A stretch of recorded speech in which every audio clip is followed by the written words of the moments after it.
ನಮ್ಮನ್ನು ಬಹಳವಾಗಿ ಪ್ರೀತಿಸುವಂಥ ನಮ್ಮ ತಂದೆಯಾದ ದೇವರೇ,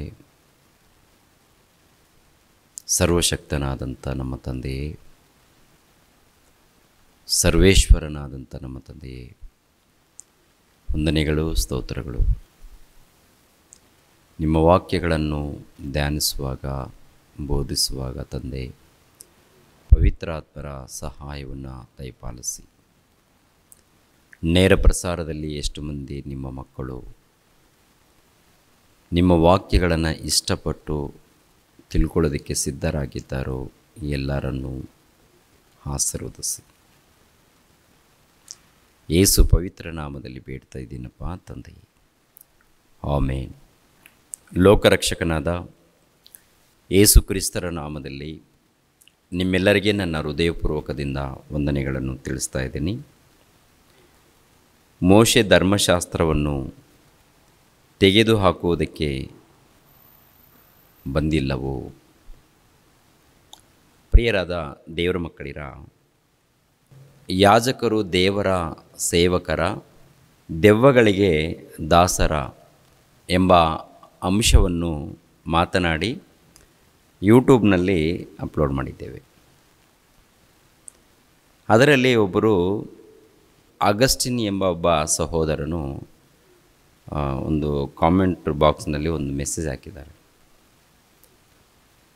ಧರ್ಮಶಾಸ್ತ್ರವು ರದ್ದಾಗಿ ಹೋಗಿದೆ ಅಂತ ಹೇಳಿದ್ದೀರಾ ಬ್ರದರ್, ಮತ್ತು ಮತ್ತಾಯನ ಬರೆದ ಸುವಾರ್ತೆಯಲ್ಲಿ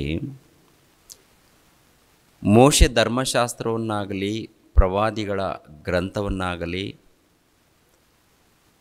ತೆಗೆದುಹಾಕೋದಕ್ಕೆ ನಾನು ಬಂದಿಲ್ಲ, ನೆರವೇರಿಸೋದಕ್ಕೆ ನಾನು ಬಂದಿದ್ದೇನೆ ಎಂದು ಯೇಸು ಪ್ರಭು ಮಾತನಾಡಿದ್ದಾರಲ್ಲ, ಇದಕ್ಕೆ ಅರ್ಥ ಏನು ನಮಗೆ ತಿಳಿಸ್ಕೊಡಿ ಅಂತ.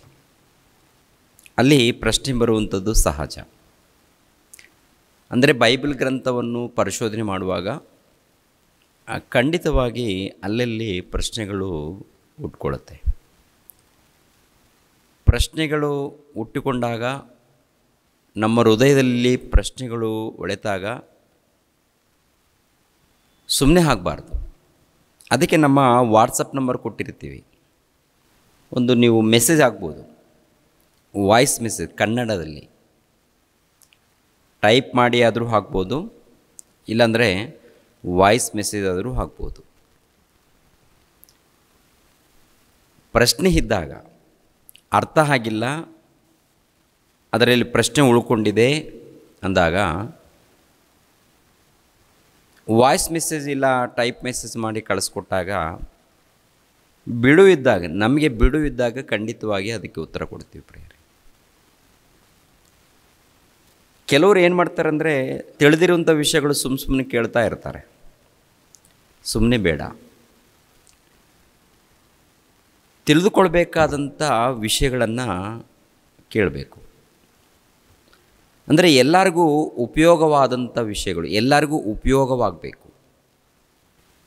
ಒಂದು ಸಾರಿ ಮತ್ತಾಯನ ಬರೆದ ಸುವಾರ್ತೆ 5ನೇ ಅಧ್ಯಾಯ 17ನೇ ವಚನದಲ್ಲಿ ಏನಿದೆ ನೋಡಿ, ಪ್ರತಿಯೊಬ್ಬರು ಕೂಡ ಓಪನ್ ಮಾಡಿ. ಮೋಶೆಯ ಧರ್ಮಶಾಸ್ತ್ರವನ್ನಾಗಲಿ ಪ್ರವಾದಿಗಳ ವಚನವನ್ನಾಗಲಿ ತೆಗೆದುಹಾಕುವುದಕ್ಕೆ ನಾನು ಬಂದೆನೆಂದು ನೆನೆಸಬೇಡಿರಿ. ತೆಗೆದುಹಾಕುವುದಕ್ಕೆ ಬಂದಿಲ್ಲ, ನೆರವೇರಿಸೋದಕ್ಕೆ ಬಂದಿದ್ದೇನೆ ಅಂತ ಹೇಳ್ತಾರೆ. ತೆಗೆದು ಹಾಕೋದಕ್ಕೆ ನಾನು ಬಂದಿಲ್ಲ, ನೆರವೇರಿಸೋದಕ್ಕೆ ಬಂದಿದ್ದೇನೆ. 18ನೇ ವಚನದಲ್ಲಿ, ನಿಮಗೆ ಸತ್ಯವಾಗಿ ಹೇಳುತ್ತೇನೆ, ಆಕಾಶವು ಭೂಮಿಯು ಅಳಿದು ಹೋಗುವ ತನಕ ಧರ್ಮಶಾಸ್ತ್ರವೆಲ್ಲ ನೆರವೇರಿದ ಹೊರತು ಅದರೊಳಗಿಂದ ಒಂದು ಸೊನ್ನೆಯಾದರೂ ಒಂದು ಗುಡುಸಾದರೂ ಅಳಿದು ಹೋಗಲಾರದು ಅಂತಿರುತ್ತೆ. ಅಂದರೆ ಪ್ರಶ್ನೆ ಆಗಬೇಕು. ಪ್ರಶ್ನೆ ಬಂದಿದೆ, ಉತ್ತರ ಸಿಕ್ಕಿಲ್ಲ ಅಂದರೆ ಖಂಡಿತವಾಗಿ ಹಾಕಲೇಬೇಕು ಪ್ರಿಯರೇ. ನಮಗೆ ಮಾತ್ರವಲ್ಲ, ನೀವು ಬೇರೆ ಎಲ್ಲೂ ವಿಡಿಯೋಗಳನ್ನು ನೋಡಿದ್ರು ಒಂದು ವೇಳೆ ಪ್ರಶ್ನೆ ಅವ್ರು ಹೇಳಿರುವಂಥ ಒಂದು ಮೆಸೇಜ್ ಪ್ರಶ್ನೆಯಾಗಿ ಉಳ್ಕೊಂಡ್ರೆ ಅವ್ರಿಗೂ ಕೂಡ ನೀವು ಕಳಿಸ್ಕೊಡ್ಬೇಕಾಗತ್ತೆ, ಯಾರಿಗೇ ಆಗಿರ್ಬೋದು. ಯಾಕೆಂದರೆ ಪ್ರತಿಯೊಬ್ಬರು ಕೂಡ ಈ ದಿನಗಳಲ್ಲಿ ಎಚ್ಚರಿಕೆ ತೆಗೆದುಕೊಳ್ಳಬೇಕು, ಜಾಗ್ರತೆ. ವಾಕ್ಯದ ವಿಷಯದಲ್ಲಿ ಹೇಳ್ತಾ ಇದ್ದೀನಿ, ದೇವರ ವಾಕ್ಯದ ವಿಷಯದಲ್ಲಿ. ಯಾಕೆಂದರೆ ಇದು ಶ್ರೇಷ್ಠವಾದದ್ದು. ವಜ್ರಗಳಿಗಿಂತ, ಬಂಗಾರದಗಿಂತ, ಎಲ್ಲದಕ್ಕಿಂತ ಶ್ರೇಷ್ಠವಾದದ್ದೇ ದೇವರ ವಾಕ್ಯಗಳು. ಈ ದೇವರ ವಾಕ್ಯಗಳ ಮೂಲಕವೇ ನಮಗೆ ಪರಲೋಕ ಸಿಗುತ್ತೆ. ದೇವರ ವಾಕ್ಯಗಳ ಮೂಲಕವೇ ನಮಗೆ ಪರಲೋಕ ಸಿಗುತ್ತೆ. ದೇವರ ವಾಕ್ಯಗಳನ್ನು ನಾವು ತಪ್ಪಾಗಿ ಅರ್ಥ ಮಾಡಿಕೊಂಡ್ರೆ ನಾವು ಪರಲೋಕವನ್ನು ಕಳೆದುಕೊಳ್ತೀವಿ. ಪರಲೋಕವನ್ನು ಕಳೆದುಕೊಂಡ್ರೆ ಬೆಂಕಿಯ ಕೊಂಡಕ್ಕೆ ಹೋಗಬೇಕಾಗುತ್ತೆ. ಬೆಂಕಿಯ ಕೊಂಡಕ್ಕೆ ಹೋಗಬಾರ್ದು, ಸ್ವರ್ಗವನ್ನು ಪಡಿಬೇಕು. ದೇವರ ಬಳಿಯಲ್ಲಿ ಇರೋದಕ್ಕೆ ನಾವು ಇಷ್ಟಪಡಬೇಕು. ಇಷ್ಟಪಡಬೇಕಾದರೆ ದೇವರ ವಾಕ್ಯಗಳನ್ನು ನಾವು ಪರಿಶೋಧನೆ ಮಾಡಬೇಕು. ಮತ್ತಾಯನ ಬರೆದ ಸುವಾರ್ತೆ 5ನೇ ಅಧ್ಯಾಯ 17ನೇ ವಚನ. ಮೋಶೆಯ ಧರ್ಮಶಾಸ್ತ್ರವನ್ನಾಗಲಿ ಪ್ರವಾದಿಗಳ ವಚನಗಳನ್ನಾಗಲಿ ತೆಗೆದು ಹಾಕುವುದಕ್ಕೆ ನಾನು ಬಂದೆನೆಂದು ನೆನೆಸಬೇಡಿರಿ. ತೆಗೆದು ಹಾಕುವುದಕ್ಕೆ ಬಂದಿಲ್ಲ, ನೆರವೇರಿಸುವುದಕ್ಕೆ ಬಂದಿದ್ದೇನೆ. ನೆರವೇರಿಸುವುದಕ್ಕೆ ಬಂದಿದ್ದೇನೆ. ನಿಮಗೆ ಸತ್ಯವಾಗಿ ಹೇಳುತ್ತೇನೆ, ಆಕಾಶವು ಭೂಮಿಯು ಅಳಿದು ಹೋಗುವ ತನಕ ಧರ್ಮಶಾಸ್ತ್ರವೆಲ್ಲ ನೆರವೇರಿದ ಹೊರತು ಅದರೊಳಗಿಂದ ಒಂದು ಸೊನ್ನೆಯಾದರೂ ಒಂದು ಗುಡುಸಾದರೂ ಅಳಿದು ಹೋಗಲಾರದು ಅಂತ ಹೇಳ್ತಾರೆ. ಅಂದರೆ ಆಕಾಶ ಭೂಮಿ ಅಳಿದು ಹೋಗಬೇಕಾದರೆ ಧರ್ಮಶಾಸ್ತ್ರ ನೆರವೇರಬೇಕು. ಧರ್ಮಶಾಸ್ತ್ರ ನೆರವೇರದೆ ಹೋದರೆ ಭೂಮಿ ಆಕಾಶ ಅಳಿದು ಹೋಗಲ್ಲ, ನಾಶವಾಗಲ್ಲ. ಇದು ನೆರವೇರಬೇಕು. ಧರ್ಮಶಾಸ್ತ್ರದಲ್ಲಿ ಬರೆಯಲ್ಪಟ್ಟಂಥ ವಚನಗಳಾಗಿರ್ಬೋದು, ಪ್ರವಾದಿಗಳ ಗ್ರಂಥಗಳಲ್ಲಿ ಬರೆದಿರುವಂಥ ವಚನಗಳಾಗಿರ್ಬೋದು, ನೆರವೇರಬೇಕು. ಅಂದರೆ ಯೇಸು ಕ್ರಿಸ್ತರನ್ನು ಕುರಿತು ಬರೆಯಲ್ಪಟ್ಟಿದೆ ನೋಡಿ, ಅವು ನೆರವೇರಬೇಕು. ಯೇಸು ಕ್ರಿಸ್ತರನ್ನು ಕುರಿತು ಬರೆಯಲ್ಪಟ್ಟಿರುವಂಥ ವಚನಗಳು ನೆರವೇರಬೇಕು. ಅದಕ್ಕೆ ಪ್ರಭು ಹೇಳುವಂಥ ಮಾತೇನಂತ ನೋಡುವಾಗ, ನಾನು ಧರ್ಮಶಾಸ್ತ್ರವನ್ನು, ಮೋಶೆಯ ಧರ್ಮಶಾಸ್ತ್ರವನ್ನಾಗಲಿ ಪ್ರವಾದಿಗಳ ಗ್ರಂಥಗಳನ್ನಾಗಲಿ ತೆಗೆದುಹಾಕೋದಕ್ಕೆ ನಾನು ಬಂದೇನೆಂದು ನೆನೆಸಬೇಡಿರಿ. ತೆಗೆದುಹಾಕೋದಕ್ಕೆ ನಾನು ಬಂದಿಲ್ಲ, ನೆರವೇರಿಸೋದಕ್ಕೆ ನಾನು ಬಂದಿದ್ದೇನೆ. ನೆರವೇರಿಸೋದಕ್ಕೆ ನಾನು ಬಂದಿದ್ದೇನೆ. ಅದನ್ನು ನೆರವೇರಿಸಬೇಕು ನಾನು, ಅದನ್ನು ನೆರವೇರಿಸಬೇಕು ನಾನು, ತೆಗೆದುಹಾಕೋದಿಕ್ಕಲ್ಲ. ಅವ್ರು ಬಂದಿದ್ದು ತೆಗೆದುಹಾಕೋದಿಕ್ಕಲ್ಲ, ನೆರವೇರಿಸೋದಕ್ಕೆ. ನೆರವೇರಬೇಕು. ಅವ್ರ ಮೂಲಕ ನೆರವೇರಬೇಕು. ನೆರವೇರಿದ ಮೇಲೆ ಏನಾಗುತ್ತೋ ಆಮೇಲೆ ಆಲೋಚನೆ ಮಾಡೋಣ. ಯೇಸು ಕ್ರಿಸ್ತರು ಬಂದಿದ್ದು ಅವುಗಳನ್ನು ನೆರವೇರಿಸಬೇಕಂತೆ. ಈ ವಚನದಲ್ಲಿ ಹೀಗಿರುತ್ತೆ. ಇನ್ನೊಂದು 2-3 ವಚನಗಳನ್ನು ನೋಡೋಣ. ಕೊರಿಂಥದವರಿಗೆ ಬರೆದ 2ನೇ ಪತ್ರಿಕೆ, ಕೊರಿಂಥದವರಿಗೆ ಬರೆದ 2ನೇ ಪತ್ರಿಕೆ 3ನೇ ಅಧ್ಯಾಯ 14ನೇ ವಚನವನ್ನು ನೋಡಿ. 3ನೇ ಅಧ್ಯಾಯ 14ನೇ ವಚನದಿಂದ 16ನೇ ವಚನದವರೆಗೆ ಪರಿಶೋಧನೆ ಮಾಡಿ. ಈ ದಿನದವರೆಗೂ ಹಳೆ ಒಡಂಬಡಿಕೆಯು ಪಾರಾಯಣವಾಗುವಾಗ ಅದು ಕ್ರಿಸ್ತನಲ್ಲಿ ಗತಿಸಿ ಹೋಗುತ್ತದೆಂಬುದು ಅವರಿಗೆ ಪ್ರಕಟವಾಗದೇ ಇರುವುದರಿಂದ ಅದೇ ಮುಸುಕು ಎತ್ತಲ್ಪಡದೆ ಇರುತ್ತದೆ. ಈ ದಿನದವರೆಗೂ ಮೋಶೆಯ ಗ್ರಂಥ ಪಾರಾಯಣವು ಆಗುವಾಗೆಲ್ಲ ಮುಸುಕು ಅವರ ಹೃದಯದ ಮೇಲೆ ಇರುತ್ತದೆ. ಅವರ ಹೃದಯವು ಕರ್ತನ ಕಡೆಗೆ ತಿರುಗಿಕೊಂಡಾಗಲೇ ಆ ಮುಸುಕು ತೆಗೆಯಲ್ಪಡುವುದು. ಏನಾದರೂ ಅರ್ಥ ಆಯ್ತಾ? ಓದಿದ್ದೀನಲ್ವ, ಏನಾದರೂ ಅರ್ಥ ಆಯ್ತಾ? ಆಲೋಚನೆ ಮಾಡಿ. 14ನೇ ವಚನ. ಈ ದಿನದವರೆಗೂ ಹಳೆ ಒಡಂಬಡಿಕೆಯು ಪಾರಾಯಣವಾಗುವಾಗ ಅದು ಕ್ರಿಸ್ತನಲ್ಲಿ ಗತಿಸಿ ಹೋಗುತ್ತದೆಂಬುದು ಅವರಿಗೆ ಪ್ರಕಟವಾಗದೇ ಇರುವುದರಿಂದ ಅದೇ ಮುಸುಕು ಎತ್ತಲ್ಪಡದೆ ಇರುತ್ತದೆ. ಅಂದರೆ ಧರ್ಮಶಾಸ್ತ್ರವನ್ನು ಓದುವಾಗ ಇಸ್ರಾಯೇಲ್ಯರು, ಯಹೂದಿಗಳು ಧರ್ಮಶಾಸ್ತ್ರವನ್ನು ಓದುವಾಗ ಅವ್ರು ಏನಂದುಕೊಳ್ತಾರೆ ಗೊತ್ತಾ? ಇದು ಕ್ರಿಸ್ತನಲ್ಲಿ ಗತಿಸಿ ಹೋಗಿದೆ ಎನ್ನುವಂಥದ್ದು ಅರ್ಥ ಮಾಡಿಕೊಳ್ಳದೆ ಧರ್ಮಶಾಸ್ತ್ರದಲ್ಲಿ ಬರೆಯಲ್ಪಟ್ಟಂಥ ವಚನಗಳು ಇವಾಗಲೂ ಕೂಡ ಇದೆ ಎಂದು ಅಂದುಕೊಳ್ತಾ ಇರ್ತಾರಂತೆ. ಧರ್ಮಶಾಸ್ತ್ರವನ್ನು ಓದುವಾಗ ಏನ್ರಿ, ಯಹೂದ್ಯರಲ್ಲಿ ಏನಿದೆ ಗೊತ್ತಾ, ಧರ್ಮಶಾಸ್ತ್ರ ಇದೆ, ಅದು ಕ್ರಿಸ್ತನಲ್ಲಿ ಗತಿಸಿ ಹೋಗಿದೆ. ಕ್ರಿಸ್ತನಲ್ಲಿ ಗತಿಸಿ ಹೋಗಿದೆ. ಗತಿಸಿ ಹೋಗಿರುವಂಥ ವಿಷಯ ಅವರಿಗೆ ಅರ್ಥ ಆಗದೆ ಧರ್ಮಶಾಸ್ತ್ರ ಓದಿದಾಗ ಆ ಮುಸುಗು ಅವರಲ್ಲಿ ಹಾಗೇ ಇರುತ್ತಂತೆ. ಅಪೊಸ್ತಲನಾಗಿರುವಂಥ ಪೌಲನು ಹೇಳುವಂಥ ಮಾತು, ಈ ಧರ್ಮಶಾಸ್ತ್ರ ಓದುವಾಗ ಅಂದರೆ ಯಹೂದ್ಯರಲ್ಲಿ, ಕ್ರಿಸ್ತನ ನಂಬಿರುವಂಥ ಯಹೂದ್ಯರಲ್ಲಿ ಇದ್ದಾರಲ್ಲ, ಕ್ರಿಸ್ತನನ್ನು ನಂಬಿರುವವರು ಯಹೂದ್ಯರಲ್ಲಿ ಇದ್ದಾರೆ. ಆ ಯಹೂದಿಗಳು ಯೇಸು ಕ್ರಿಸ್ತನ ನಂಬಿದವರು ಧರ್ಮಶಾಸ್ತ್ರವನ್ನು ಓದುವಾಗ ಕ್ರಿಸ್ತನಲ್ಲಿ ಗತಿಸಿ ಹೋಗಿದೆ ಎನ್ನುವಂಥ ಸಂಗತಿಯನ್ನು ಅರ್ಥ ಮಾಡಿಕೊಳ್ಳದೆ ಧರ್ಮಶಾಸ್ತ್ರ ಓದಿದಾಗ ಏನ್ರಿ, ಹಳೆ ಒಡಂಬಡಿಕೆ ಇನ್ನೂ ಇದೆ ಎಂದು ಅರ್ಥ ಮಾಡ್ಕೊಳ್ತಾ ಇದ್ದಾರಂತೆ ಅವರು. ಈಗಿನ ಕಾಲದಲ್ಲಿ ಕೂಡ ಹಳೆ ಒಡಂಬಡಿಕೆ ಓದುವಾಗ ಮೋಶೆ ಧರ್ಮಶಾಸ್ತ್ರವಾಗಲಿ ಇಲ್ಲ ಪ್ರವಾದಿಗಳ ಗ್ರಂಥವಾಗಲಿ ಯೇಸು ಕ್ರಿಸ್ತರ ಬಗ್ಗೆ ಬರೆಯಲ್ಪಟ್ಟಂಥ ವಿಷಯಗಳು ಓದುವಾಗ ಇದು ಕ್ರಿಸ್ತನಲ್ಲಿ ನೆರವೇರಿದೆ ಎನ್ನುವಂಥದ್ದು ಅರ್ಥ ಮಾಡಿಕೊಳ್ಳದೆ ಇನ್ನು ಭವಿಷ್ಯತ್ತು ದಿನಗಳಲ್ಲಿ ನೆರವೇರಬೇಕು, ಧರ್ಮಶಾಸ್ತ್ರದಲ್ಲಿ ಬರೆಯಲ್ಪಟ್ಟಂಥ ವಿಷಯಗಳು ಇನ್ನೂ ಇದೆ ಅಂತೇಳಿ ಹಿಂಬಾಲಿಸೋರು ಇದ್ದಾರಂತೆ ಪ್ರಿಯರೇ. ಈಗಿನ ಕಾಲದಲ್ಲಿ ಕೂಡ ಹಿಂಬಾಲಿಸ್ತಾ ಇದ್ದಾರಾ ಇಲ್ವಾ ಅಂತ ನೋಡುವಾಗ ಪ್ರಪಂಚ ದೇಶದಲ್ಲಿ ಬಹಳ ಮಂದಿ ಇದ್ದಾರೆ ಕ್ರೈಸ್ತರ ಮಧ್ಯದಲ್ಲಿ. ಅದು ರದ್ದಾಗಿದೆಯಾ, ಹಾಗೆ ಇದೆಯಾ, ಯೇಸು ಕ್ರಿಸ್ತರು ನೆರವೇರಿಸಿದ್ದಾರಾ ಇಲ್ವಾ, ಅದು ಏನಾಗುತ್ತೆ, ಅದರ ವಿಷಯದಲ್ಲಿ ಏನು ಅಂತ ನೋಡುವಾಗ ಇನ್ನೊಂದು ವಚನವನ್ನು ಕೂಡ ನೋಡೋಣ. ಮತ್ತೊಂದು ವಚನ, ಇಬ್ರಿಯರಿಗೆ ಬರೆದ ಪತ್ರಿಕೆ 7ನೇ ಅಧ್ಯಾಯ 19ನೇ ವಚನವನ್ನು ನೋಡಿ. ಇಬ್ರಿಯರಿಗೆ ಬರೆದ ಪತ್ರಿಕೆ 7ನೇ ಅಧ್ಯಾಯ 19ನೇ ವಚನ ಏನಿದು? ಧರ್ಮಶಾಸ್ತ್ರವು ಯಾವುದನ್ನು ಸಿದ್ಧಿಗೆ ತಾರದೆ ಇರುವುದರಿಂದ ಮೊದಲಿದ್ದ ನಿಯಮವು ನಿರ್ಬಲವಾಗಿಯೂ ನಿಷ್ಪ್ರಯೋಜಕವಾಗಿಯೂ ಇದ್ದು ರದ್ದಾಗಿ ಹೋಯಿತು ಅಂತ ಇರುತ್ತೆ ರೀ. ಧರ್ಮಶಾಸ್ತ್ರವು ಯಾವುದನ್ನು ಸಿದ್ಧಿಗೆ ತಾರದೆ ಇರುವುದರಿಂದ ಮೊದಲಿದ್ದ ನಿಯಮವು ನಿರ್ಬಲವಾಗಿಯೂ ನಿಷ್ಪ್ರಯೋಜಕವಾಗಿಯೂ ಇದ್ದು ರದ್ದಾಗಿ ಹೋಯಿತು. ಅದಕ್ಕೆ ಬದಲಾಗಿ ಉತ್ತಮವಾಗಿರುವ ಒಂದು ನಿರೀಕ್ಷಾಧಾರವು ಪ್ರಾಬಲ್ಯಕ್ಕೆ ಬಂತು. ಈ ನಿರೀಕ್ಷಾಧಾರವು ನಮ್ಮನ್ನು ದೇವರ ಸನ್ನಿಧಿಗೆ ಸೇರಿಸುವಂಥದ್ದು ಅಂತಿರುತ್ತೆ. ಈ ವಚನದಲ್ಲಿ ಏನಿದೆ? ಧರ್ಮಶಾಸ್ತ್ರವು ರದ್ದಾಗಿ ಹೋಗಿದೆ ಅಂತ ಇದೆಯಾ? ಧರ್ಮಶಾಸ್ತ್ರವು ರದ್ದಾಗಿ ಹೋಗಿದೆ ಅಂತ ಬರೆಯಲ್ಪಟ್ಟಿದೆಯಾ?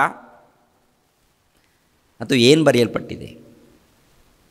ರದ್ದಾಗಿ ಹೋಗಿದೆ ಎಂದು ಬರೆಯಲ್ಪಟ್ಟಿದೆ.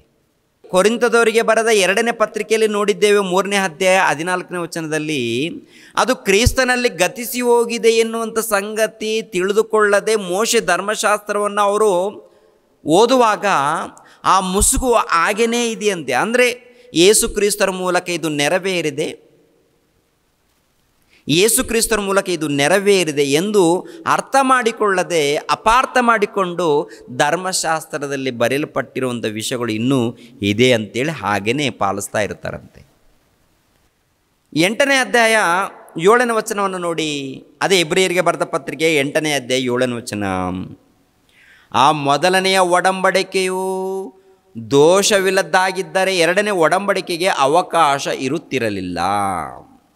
2ನೇ ಒಡಂಬಡಿಕೆಗೆ ಅವಕಾಶ ಇರುತ್ತಿರಲಿಲ್ಲ.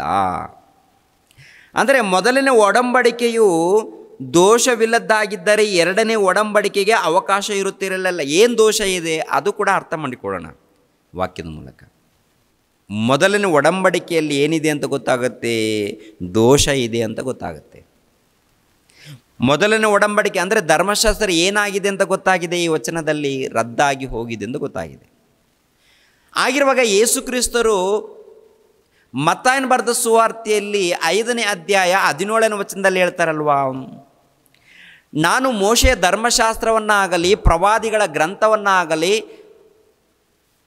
ತೆಗೆದುಹಾಕೋದಕ್ಕೆ ನಾನು ಬಂದಿಲ್ಲ, ನೆರವೇರಿಸೋದಕ್ಕೆ ನಾನು ಬಂದಿದ್ದೇನೆ ಹೊರತು ಅದನ್ನು ತೆಗೆದುಹಾಕೋದಕ್ಕೆ ನಾನು ಬಂದಿಲ್ಲ ಅಂತ ಹೇಳ್ತಾರೆ.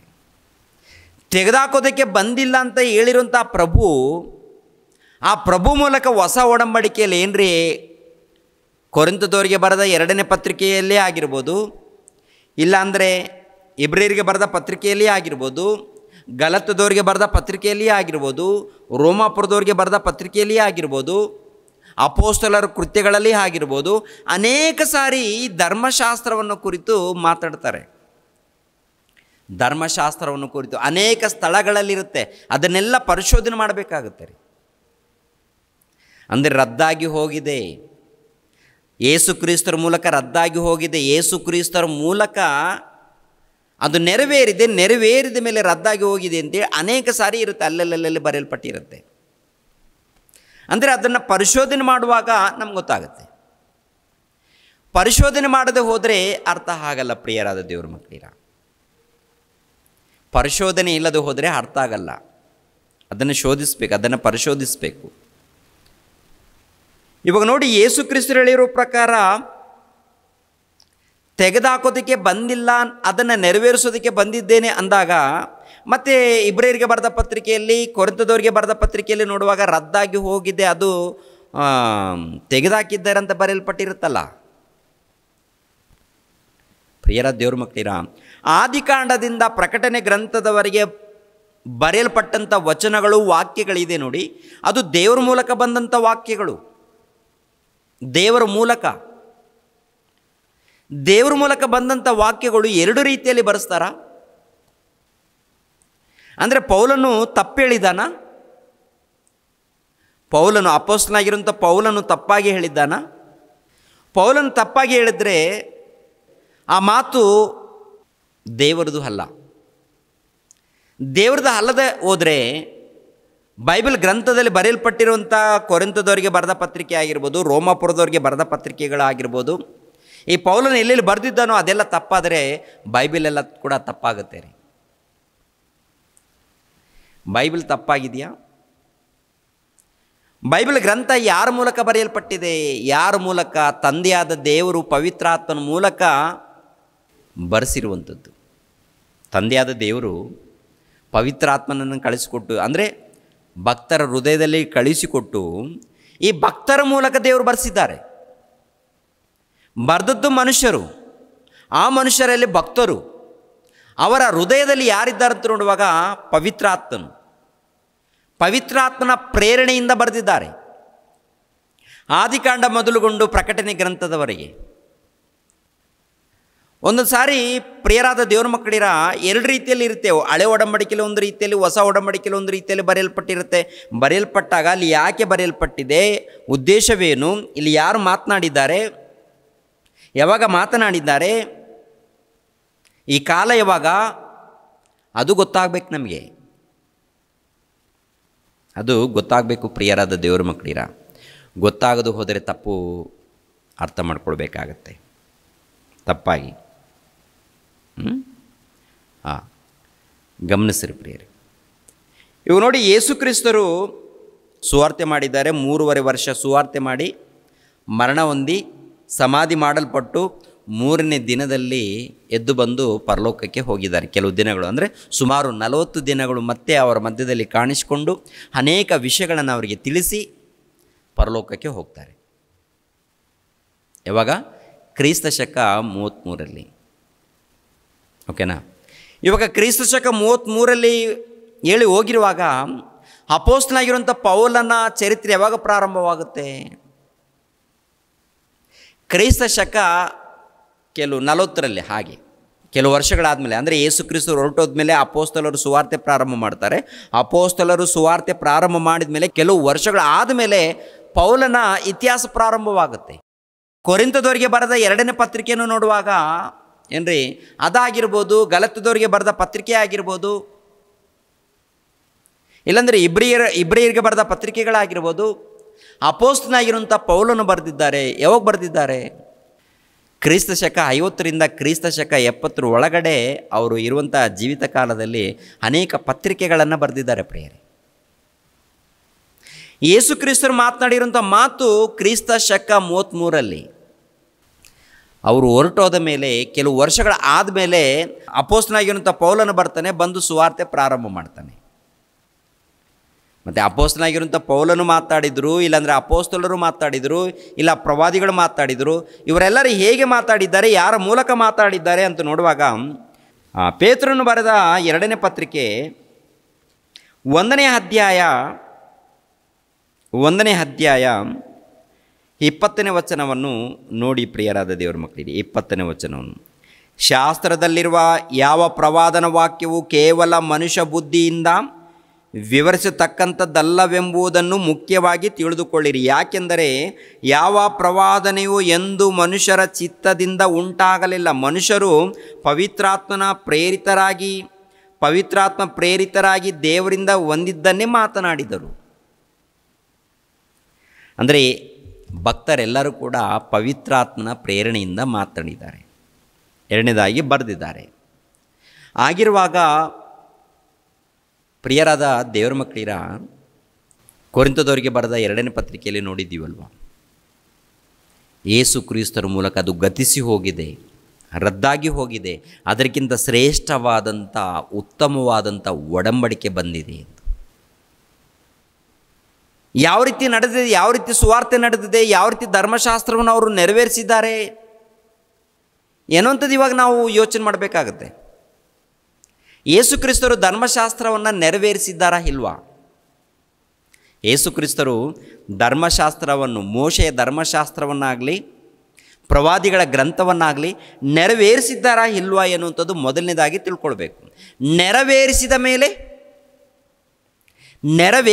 ಮೇಲೆ ಏನಾಗುತ್ತೆ?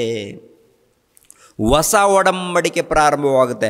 ಹೊಸ ಒಡಂಬಡಿಕೆ ಪ್ರಾರಂಭವಾಗಬೇಕಾದ್ರೆ ಮೋಶೆಯ ಧರ್ಮಶಾಸ್ತ್ರದಲ್ಲಿ ಕ್ರಿಸ್ತನನ್ನು ಕುರಿತು ಬರೆಯಲ್ಪಟ್ಟಿರುವಂಥದ್ದು, ಪ್ರವಾದಿಗಳ ಗ್ರಂಥಗಳಲ್ಲಿ ಬರೆಯಲ್ಪಟ್ಟಿರುವಂಥ ವಿಷಯಗಳು ನೆರವೇರಬೇಕು. ಅವ್ರು ನೆರವೇರಿಸ್ಬೇಕು. ಅವರು ಕ್ರಿಸ್ತನ ಬಗ್ಗೆ ಏನೇನು ಬರೆಯಲ್ಪಟ್ಟಿದೆಯೋ ಯೇಸು ಪ್ರಭು ನೆರವೇರಿಸಬೇಕು. ನೆರವೇರಿಸಿದ ಮೇಲೆ ಏನಾಗುತ್ತೆ? ಅದು ನೆರವೇರಿಸೋ ತನಕ ರದ್ದಾಗಲ್ಲ. ನೆರವೇರಿಸಿದ ಮೇಲೆ ಅವಾಗ ರದ್ದಾಗಿ ಹೋಗುತ್ತೆ ರೀ. ಒಂದು ಸಾರಿ ಮತ್ತಾಯನ ಬರೆದ ಸುವಾರ್ತೆ, ಮತ್ತೆ ಅಲ್ಲಿಗೇನೆ ಬನ್ನಿ. ಮತ್ತಾಯನ ಬರೆದ ಸುವಾರ್ತೆ 5ನೇ ಅಧ್ಯಾಯ 17ನೇ ವಚನ, ಮೋಶೆ ಧರ್ಮಶಾಸ್ತ್ರವನ್ನಾಗಲಿ ಪ್ರವಾದಿಗಳ ವಚನಗಳನ್ನಾಗಲಿ ತೆಗೆದು ಹಾಕೋದಕ್ಕೆ ನಾನು ಬಂದೇನೆಂದು ನೆನೆಸಬೇಡಿರಿ. ತೆಗೆದಾಗ ಅಂದರೆ ಬಂದಿದ್ದು ತೆಗೆದುಹಾಕೋದಕ್ಕಲ್ಲ, ಪ್ರಭು ಬಂದಿದ್ದು ತೆಗೆದುಹಾಕೋದಕ್ಕಲ್ಲ, ನೆರವೇರಿಸೋದಕ್ಕೆ. ನೆರವೇರಿಸಿದ ಮೇಲೆ ಹೊಸ ಒಡಂಬಡಿಕೆಯನ್ನು ಕೊಡುವಂಥದ್ದು. ಹೊಸ ಒಡಂಬಡಿಕೆಯನ್ನು ನೆರವೇರಿಸಿದ ಮೇಲೆ, ಮತ್ತು ನೆರವೇರಿದೆಯಾ ನೆರವೇರಿಲ್ವಾ ಅಂತ ನೋಡುವಾಗ ಲೂಕನ ಬರೆದ ಸುವಾರ್ತೆ ಪ್ರತಿಯೊಬ್ಬರು ಕೂಡ ವಚನಗಳನ್ನು ಬರೆದುಕೊಳ್ಳಿ. ಯಾಕೆಂದರೆ ಪ್ರಶ್ನೆಗಳಿರುತ್ತೆ, ಪ್ರಶ್ನೆಗಳು ಹುಟ್ಟುತ್ತೆ. ಆ ಪ್ರಶ್ನೆಗಳಿಗೆ ಉತ್ತರವನ್ನು ನಾವು ಕಂಡುಕೊಳ್ಬೇಕು, ಹುಡುಕಿ ತಿಳ್ಕೊಳ್ಬೇಕು ಪ್ರಿಯರೇ. 24ನೇ ಅಧ್ಯಾಯ 25ನೇ ವಚನವನ್ನು ನೋಡಿ ಪ್ರಿಯರಾದ ದೇವರ ಮಕ್ಕಳಿರ.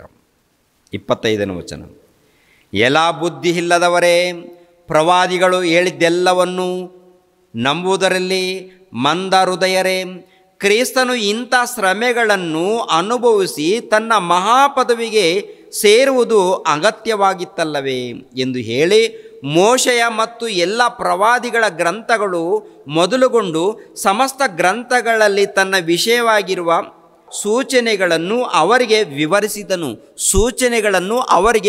ವಿವರಿಸಿದನು.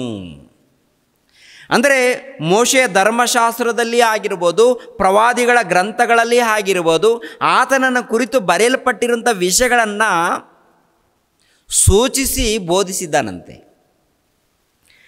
ಮೋಶೆ ಎಲ್ಲೆಲ್ಲಿ ಬರೆದಿದ್ದಾನೆ? ಮೋಶೆ ನನ್ನ ಬಗ್ಗೆ ಎಲ್ಲಿ ಬರೆದಿದ್ದಾರೆ? ಹೋಶಾಯನು ಎಲ್ಲಿ ಬರೆದಿದ್ದಾನೆ? ಯೆಶಾಯನು ಎಲ್ಲಿ ಬರೆದಿದ್ದಾನೆ? ಯೆಹೋಶುವನು ಎಲ್ಲಿ ಬರೆದಿದ್ದಾನೆ? ನ್ಯಾಯಸ್ಥಾಪಕರು ಎಲ್ಲಿ ಬರೆದಿದ್ದಾರೆ ನನ್ನನ್ನು ಕುರಿತು? ಸಮುವೇಲನು, ಇಲ್ಲ ದಾವೀದನು, ದಾನಿಯೇಲನು, ಎಷ್ಟು ಮಂದಿ ಪ್ರವಾದಿಗಳಿದ್ದಾರೋ ಯೇಸು ಕ್ರಿಸ್ತರನ್ನು ಕುರಿತು ಎಲ್ಲೆಲ್ಲಿ ಬರೆದಿದ್ದಾರೋ ಅವೆಲ್ಲವನ್ನು ಕೂಡ ಸೂಚಿಸಿ ಹೇಳುವಂಥ ಮಾತು ಪ್ರಭು ತೋರಿಸ್ತಾ ಇದ್ದಾರಂತೆ, ಮಾತನಾಡ್ತಾ ಇದ್ದಾರಂತೆ. ಆದಿಕಾಂಡದಲ್ಲಿ ಬರೆಯಲ್ಪಟ್ಟಿದೆ, ವಿಮೋಚನ ಕಾಂಡದಲ್ಲಿ ನನ್ನನ್ನು ಕುರಿತು ಬರೆಯಲ್ಪಟ್ಟಿದೆ, ಯಾಜಕ ಕಾಂಡದಲ್ಲಿ ನನ್ನನ್ನು ಕುರಿತು ಬರೆಯಲ್ಪಟ್ಟಿದೆ, ಅರಣ್ಯ ಕಾಂಡದಲ್ಲಿ ನನ್ನನ್ನು ಕುರಿತು ಬರೆಯಲ್ಪಟ್ಟಿದೆ, ಧರ್ಮೋಪದೇಶ ಕಾಂಡದಲ್ಲಿ ನನ್ನನ್ನು ಕುರಿತು ಬರೆಯಲ್ಪಟ್ಟಿದೆ. ಅಂದರೆ ಎಲ್ಲೆಲ್ಲಿ ಬರೆಯಲ್ಪಟ್ಟಿದೆಯೋ ಬರೆಯಲ್ಪಟ್ಟಿರುವಂಥ ಆ ವಿಷಯಗಳನ್ನು ನೆನಪು ಮಾಡಿ, ಈ ವಚನಗಳು ನನ್ನನ್ನು ಕುರಿತು ಬರೆಯಲ್ಪಟ್ಟಿರುವಂಥ ವಿಷಯಗಳು ಅಂತ. ಅಂದರೆ ಮೋಶೆ ಧರ್ಮಶಾಸ್ತ್ರ ಗ್ರಂಥಗಳು ಅಂದರೆ ಆದಿಕಾಂಡ, ವಿಮೋಚನೆ ಕಾಂಡ, ಯಾಜಕ ಕಾಂಡ, ಅರಣ್ಯ ಕಾಂಡ, ಧರ್ಮೋಪದೇಶ ಕಾಂಡ. ಪ್ರವಾದಿಗಳಂದಾಗ ಇದ್ದಾರಲ್ವ ಕೆಲವರು, ಯೆಶಾಯನ ಆಗಿರ್ಬೋದು, ಯೆರೆಮೀಯ ಆಗಿರ್ಬೋದು, ದಾನಿಯೇಲನ ಆಗಿರ್ಬೋದು, ಆಮೋಸು ಆಗಿರ್ಬೋದು, ಹೋಶಾಯ ಆಗಿರ್ಬೋದು, ಯೆಹೆಜ್ಕೇಲನೂ ಆಗಿರ್ಬೋದು. ಇವರೆಲ್ಲರೂ ಕೂಡ ಯೇಸು ಕ್ರಿಸ್ತರನ್ನು ಕುರಿತು ಮುಂಚಿತವಾಗಿ ಬರೆದಿದ್ದಾರೆ. ಬರೆದಿರುವಂಥ ವಿಷಯಗಳನ್ನು ನೆನಪು ಮಾಡಿ ಹೇಳ್ತಾರೆ ಪ್ರಭು. ಅಲ್ಲಿರುವಂಥ ಪ್ರಜೆಗಳಿಗೆ, ಅಲ್ಲಿರುವಂಥ ಶಿಷ್ಯರಿಗೆ. ಮತ್ತೊಂದು ಸಾರಿ, ಎಲ್ಲ ಬುದ್ಧಿ ಇಲ್ಲದವರೇ, ಪ್ರವಾದಿಗಳು ಹೇಳಿದ್ದೆಲ್ಲವನ್ನು ನಂಬುವುದರಲ್ಲಿ ಮಂದ ಹೃದಯರೇ, ಕ್ರಿಸ್ತನು ಇಂಥ ಶ್ರಮೆಗಳನ್ನು ಅನುಭವಿಸಿ ತನ್ನ ಮಹಾಪದವಿಗೆ ಸೇರುವುದು ಅಗತ್ಯವಾಗಿತ್ತಲ್ಲವೇ ಎಂದು ಹೇಳಿ ಮೋಶೆಯ ಮತ್ತು ಎಲ್ಲ ಪ್ರವಾದಿಗಳ ಗ್ರಂಥಗಳು ಮೊದಲುಗೊಂಡು ಸಮಸ್ತ ಗ್ರಂಥಗಳಲ್ಲಿ ತನ್ನ ವಿಷಯವಾಗಿರುವ ಸೂಚನೆಗಳನ್ನು ಅವರಿಗೆ ವಿವರಿಸಿದನು. ನನ್ನನ್ನು ಕುರಿತು ಇಲ್ಲಿ ಬರೆಯಲ್ಪಟ್ಟಿದೆ ಎಂದು ವಿವರಿಸಿದ್ದಾನಂತೆ, ವಿವರಿಸಿ ಹೇಳಿದ್ದಾನಂತೆ. 1, 2, 3 ವಚನಗಳನ್ನು ಹಳೆ ಒಡಂಬಡಿಕೆಯಲ್ಲಿ ನೋಡೋಣ ಪ್ರಿಯರೇ. ಮತ್ತೆ ಇಲ್ಲಿಗೆ ಬರೋಣ. ಒಂದು ಸಾರಿ ಆದಿಕಾಂಡ 3ನೇ ಅಧ್ಯಾಯ 15ನೇ ವಚನದಲ್ಲಿ ನೋಡಿ ಪ್ರಿಯರಾದ ದೇವರ ಮಕ್ಕಳಿರ. ಆದಿಕಾಂಡ 3ನೇ ಅಧ್ಯಾಯ 15ನೇ ವಚನ. ನಿನಗೂ ಈ ಸ್ತ್ರೀಗೂ, ನಿನ್ನ ಸಂತಾನಕ್ಕೂ ಈ ಸ್ತ್ರೀಯ ಸಂತಾನಕ್ಕೂ ಹಗೆತನವಿರುವ ಹಾಗೆ ಮಾಡುವೆನು. ಈಕೆಯ ಸಂತಾನವು ನಿನ್ನ ತಲೆಯನ್ನು ಜಜ್ಜುವುದು, ನೀನು ಅದರ ಇಮ್ಮಡಿಯನ್ನು ಕಚ್ಚುವಿ ಅಂತ. ಇದು ಯಾರನ್ನು ಕುರಿತು ಬರೆಯಲ್ಪಟ್ಟಿದೆ ಅಂತ ನೋಡುವಾಗ ಪ್ರಿಯರಾದ ದೇವರ ಮಕ್ಕಳಿರ, ಆದಿಕಾಂಡದಲ್ಲಿ ಯೇಸು ಕ್ರಿಸ್ತರನ್ನು ಕುರಿತು ಬರೆಯಲ್ಪಟ್ಟಿರುವಂಥ ಪ್ರವಾದನೆ, ಯೇಸು ಕ್ರಿಸ್ತರನ್ನು ಕುರಿತು ಬರೆಯಲ್ಪಟ್ಟಿರುವಂಥ ಪ್ರವಾದನೆ ಇದು ಆದಿಕಾಂಡದಲ್ಲಿ ಕೂಡ ಬರೆಯಲ್ಪಟ್ಟಿದೆ. ಅದಕ್ಕೆ ಮೋಶೆ ಧರ್ಮಶಾಸ್ತ್ರವನ್ನಾಗಲಿ ಪ್ರವಾದಿಗಳ ವಚನವನ್ನಾಗಲಿ ತೆಗೆದು ಹಾಕೋದಕ್ಕೆ ನಾನು ಬಂದಿಲ್ಲ, ನೆರವೇರಿಸೋದಕ್ಕೆ ನಾನು ಬಂದಿದ್ದೇನೆ. ಇವಾಗ ಆದಿಕಾಂಡದಲ್ಲಿ 3ನೇ ಅಧ್ಯಾಯ 15ನೇ ವಚನದಲ್ಲಿ ಅವನ ತಲೆಯನ್ನು ಜಜ್ಜಬೇಕು. ಅವನ ತಲೆ ಯಾರು? ಸೈತಾನನ ತಲೆಯನ್ನು ಜಜ್ಜಬೇಕು. ಸೈತಾನನ ತಲೆಯನ್ನು ಹೇಗೆ ಜಜ್ಜುತ್ತಾರೆ? ಯಾವಾಗ ಯೇಸು ಕ್ರಿಸ್ತರು ಸಿಲುಬೆ ಮರಣ ಹೊಂದುತ್ತಾರೋ ಅವನ ತಲೆಯನ್ನು ಜಜ್ಜಿದ ಹಾಗೆ ಪ್ರಿಯರಾದ ದೇವರ ಮಕ್ಕಳಿರ, ಸೈತಾನನ ತಲೆಯನ್ನು. ಆಮೇಲೆ ಆದಿಕಾಂಡ 22ನೇ ಅಧ್ಯಾಯಕ್ಕೆ ಬರೋಣ. ಆದಿಕಾಂಡ 22ನೇ ಅಧ್ಯಾಯ ಆದಿಕಾಂಡ 22ನೇ ಅಧ್ಯಾಯ 18ನೇ ವಚನವನ್ನು ನೋಡಿ. ಆದಿಕಾಂಡ 22ನೇ ಅಧ್ಯಾಯ 18ನೇ ವಚನವನ್ನು, ನೀನು ನನ್ನ ಮಾತನ್ನು ಕೇಳಿದರಿಂದ ಭೂಮಿಯ ಎಲ್ಲ ಜನಾಂಗಗಳಿಗೂ ನಿನ್ನ ಸಂತತಿಯ ಮೂಲಕ ಆಶೀರ್ವಾದ ಉಂಟಾಗುವುದು ಎಂಬುದಾಗಿ ಯೆಹೋವನು ತನ್ನಾಣೆ ಇಟ್ಟು ಹೇಳಿದ್ದಾನೆ ಅಂದನು. ಅಂದರೆ ಅಬ್ರಹಾಮನಿಗೆ ಹೇಳಿರುವಂಥ ಮಾತು. ಅಬ್ರಹಾಮನೇ ನಿನ್ನ ಮಗನನ್ನು ಬಲಿ ಕೊಡು ಅಂದಾಗ ಅಬ್ರಹಾಮನು ತನ್ನ ಮಗನನ್ನು ಅಂದರೆ ಇಸಾಕನನ್ನು ಬಲಿ ಕೊಡೋದಕ್ಕೆ ಹೋಗ್ತಾನೆ. ಬಲಿ ಕೊಡೋದಕ್ಕೆ ಸಿದ್ಧನಾದಾಗ ದೇವರು ದರ್ಶನ ಕೊಟ್ಟು ತಡೆದು, ಅಬ್ರಹಾಮನೇ ನಿನ್ನ ಮಗನನ್ನು ಕೊಡೋದಕ್ಕೆ ನೀನು ಸಿದ್ಧನಾಗಿದೆಯಲ್ಲ, ನಿನ್ನ ನಂಬಿಕೆಯನ್ನು ನಾನು ಮೆಚ್ಚಿದ್ದೀನಿ ಅಂತೇಳಿ ಅಬ್ರಹಾಮನಿಗೆ ಆಶೀರ್ವಾದ ಕೊಟ್ಟಿದ್ದಾನೆ. ನಿನ್ನ ಮೂಲಕ, ನಿನ್ನ ಸಂತಾನದ ಮೂಲಕ ಭೂಲೋಕದಲ್ಲಿದ್ದಂಥ ಎಲ್ಲ ಜನಾಂಗಗಳಿಗೆ ಆಶೀರ್ವಾದವನ್ನು ಉಂಟು ಮಾಡ್ತೀನಿ ಅಂತ. ನಿನ್ನ ಸಂತಾನ ಅಂದರೆ ಯಾರ ಮೂಲಕ ಅಂತ ನೋಡುವಾಗ ಅದು ಯೇಸು ಕ್ರಿಸ್ತರ ಮೂಲಕ ನೆರವೇರುತ್ತೆ. ಎಲ್ಲಿರುತ್ತೆ ಆ ಮಾತು ಅಂತ ನೋಡುವಾಗ ಗಲಾತ್ಯದವರಿಗೆ ಬರೆದ ಪತ್ರಿಕೆ 3ನೇ ಅಧ್ಯಾಯ 26ನೇ ವಚನವನ್ನು ನೋಡಿ ಪ್ರಿಯರೇ. ಗಲಾತ್ಯದವರಿಗೆ ಬರೆದ ಪತ್ರಿಕೆ 3ನೇ ಅಧ್ಯಾಯ 26ನೇ ವಚನವನ್ನು, 3:26. ಗಲಾತ್ಯದವರಿಗೆ ಬರೆದ ಪತ್ರಿಕೆ 3ನೇ ಅಧ್ಯಾಯ 26ನೇ ವಚನ. ನೀವೆಲ್ಲರೂ ಕ್ರಿಸ್ತ ಯೇಸುವಿನಲ್ಲಿಟ್ಟಿರುವ ನಂಬಿಕೆಯ ಮೂಲಕ ದೇವರ ಪುತ್ರರಾಗಿದ್ದೀರಿ. ಹೇಗೆಂದರೆ ಕ್ರಿಸ್ತನಲ್ಲಿ ಸೇರುವುದಕ್ಕೆ ದೀಕ್ಷಾ ಸ್ನಾನ ಮಾಡಿಸಿಕೊಂಡಿರುವ ನೀವೆಲ್ಲರೂ ಕ್ರಿಸ್ತನನ್ನು ಧರಿಸಿಕೊಂಡಿರಿ. ನೀವೆಲ್ಲರೂ ಕ್ರಿಸ್ತ ಯೇಸುವಿನಲ್ಲಿ ಒಂದೇ ಆಗಿರುವುದರಿಂದ ಯೆಹೂದ್ಯನು ಗ್ರೀಕನು ಎಂದು, ಆಳು ಒಡೆಯ ಎಂದು, ಗಂಡು ಹೆಣ್ಣು ಎಂದು ಭೇದವಿಲ್ಲ. ನೀವು ಕ್ರಿಸ್ತನವರಾಗಿದ್ದರೆ ಅಬ್ರಹಾಮನ ಸಂತತಿಯವರು, ವಾಗ್ದಾನಕ್ಕನುಸಾರವಾಗಿ ಬಾಧ್ಯರೂ ಆಗಿದ್ದೀರಿ ಅಂತಾರೆ. ಅಂದರೆ ಒಂದು ಕಾಲದಲ್ಲಿ ಅಬ್ರಹಾಮನಿಗೆ ಆಶೀರ್ವಾದ ಮಾಡಿದ್ದಾರಲ್ಲ, ಆ ಆಶೀರ್ವಾದ ಯೇಸು ಕ್ರಿಸ್ತರ ಮೂಲಕ ನೆರವೇರುತ್ತೆ. ಅದು ಪ್ರೇರಣೆ. ಅದೇ ರೀತಿಯಲ್ಲಿ ವಿಮೋಚನೆ ಕಾಂಡದಲ್ಲಿ ಧರ್ಮಶಾಸ್ತ್ರ ಕೊಡಲ್ಪಡುತ್ತೆ. ವಿಮೋಚನೆ ಕಾಂಡ ಇದೆಯಲ್ಲ, ಈ ವಿಮೋಚನೆ ಕಾಂಡದಲ್ಲಿ ಧರ್ಮಶಾಸ್ತ್ರವನ್ನು ಕೊಡಲ್ಪಡುತ್ತೆ. ಧರ್ಮಶಾಸ್ತ್ರ ಅಂದರೆ ದೇವರ ಆಜ್ಞೆಗಳು, ಹಳೆ ಒಡಂಬಡಿಕೆ ಅಂದರೆ ಒಡಂಬಡಿಕೆ, ದೇವರ ಶಾಸನಗಳು, ದೇವರ ಆಜ್ಞೆಗಳು ಕೊಡಲ್ಪಡುತ್ತೆ ಪ್ರಿಯರೇ. ಈ ದೇವರ ಆಜ್ಞೆಗಳು ಕೊಡಲ್ಪಟ್ಟಾಗ ಅವು ಯಾವ ರೀತಿಯ ಆಜ್ಞೆಗಳಿದೆ, ಆ ಆಜ್ಞೆಗಳಿಗಿಂತ ಹೊಸ ಆಜ್ಞೆಗಳು ಯಾಕೆ ಕೊಡಬೇಕಾಗುತ್ತೆ? ಹಳೆ ಒಡಂಬಡಿಕೆ ಆಲ್ರೆಡಿ ಇದೆ. ಹಳೆ ಒಡಂಬಡಿಕೆ ಇರುವಾಗ ಹೊಸ ಒಡಂಬಡಿಕೆ ಅವಶ್ಯಕತೆ ಏನಿದೆ? ಹಳೆ ಒಡಂಬಡಿಕೆ ದೇವರ ಶಾಸನ, ದೇವರ ಧರ್ಮಶಾಸ್ತ್ರದ್ದು, ಅಂದರೆ ದೇವರ ಆಜ್ಞೆಗಳು. ದೇವರ ಆಜ್ಞೆಗಳಿರುವಾಗ ಇನ್ನೊಂದು ಹೊಸ ಆಜ್ಞೆಗಳು ಯಾಕೆ? ಕಾರಣವೇನು? ಅದನ್ನು ತಿಳ್ಕೊಳ್ಳೋಣ. ಮೊದಲನೇದಾಗಿ ಮತ್ತೊಂದು ಸಾರಿ ಲೂಕನ ಬರೆದ ಸುವಾರ್ತೆಗೆ ಹೋಗಿ ಬರೋಣ. ಅಲ್ಲಿಗೆ ಲೂಕನ ಬರೆದ ಸುವಾರ್ತೆ 24ನೇ ಅಧ್ಯಾಯ. ಲೂಕನ ಬರೆದ ಸುವಾರ್ತೆ 24ನೇ ಅಧ್ಯಾಯ. ಯೇಸು ಕ್ರಿಸ್ತರು ಮರಣ ಹೊಂದಿ ಸಮಾಧಿ ಮಾಡಲ್ಪಟ್ಟು 3ನೇ ದಿನದಂದು ಎದ್ದು ಬರ್ತಾರಲ್ಲ, ಎದ್ದು ಬಂದ ಮೇಲೆ ಶಿಷ್ಯರಿಗೆ ಕಾಣಿಸ್ಕೊಳ್ತಾರೆ. ಶಿಷ್ಯರಿಗೆ ಕಾಣಿಸ್ಕೊಂಡು ಹೇಳುವಂಥದ್ದು 24ನೇ ಅಧ್ಯಾಯ 27ನೇ ವಚನ ನಾವು ಓದಿದ್ದೇವೆ. ಇವಾಗ 44ನೇ ವಚನವನ್ನು ನೋಡೋಣ ಪ್ರಿಯರೇ. 44ನೇ ವಚನವನ್ನು, ನಾನು ಇನ್ನು ನಿಮ್ಮ ಸಂಗಡ ಇದ್ದಾಗ ಇದೆಲ್ಲ ನಿಮಗೆ ತಿಳಿಸಲಿಲ್ಲವೇ? ಶಿಷ್ಯರಿಗೆ ಹೇಳುವಂಥ ಮಾತು. ನಾನು ಇನ್ನು ನಿಮ್ಮ ಸಂಗಡ ಇದ್ದಾಗ ಇದೆಲ್ಲ ನಿಮಗೆ ತಿಳಿಸಲಿಲ್ಲವೇ?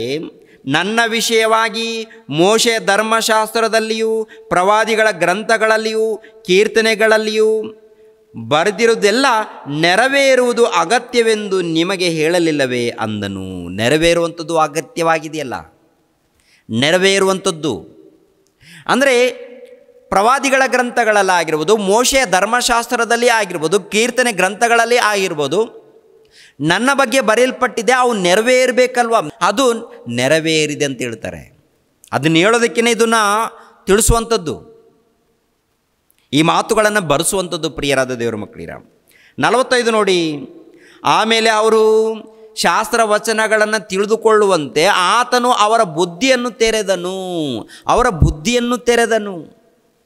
ಶಾಸ್ತ್ರದಲ್ಲಿ ಏನು ಬರೆಯಲ್ಪಟ್ಟಿದೆ?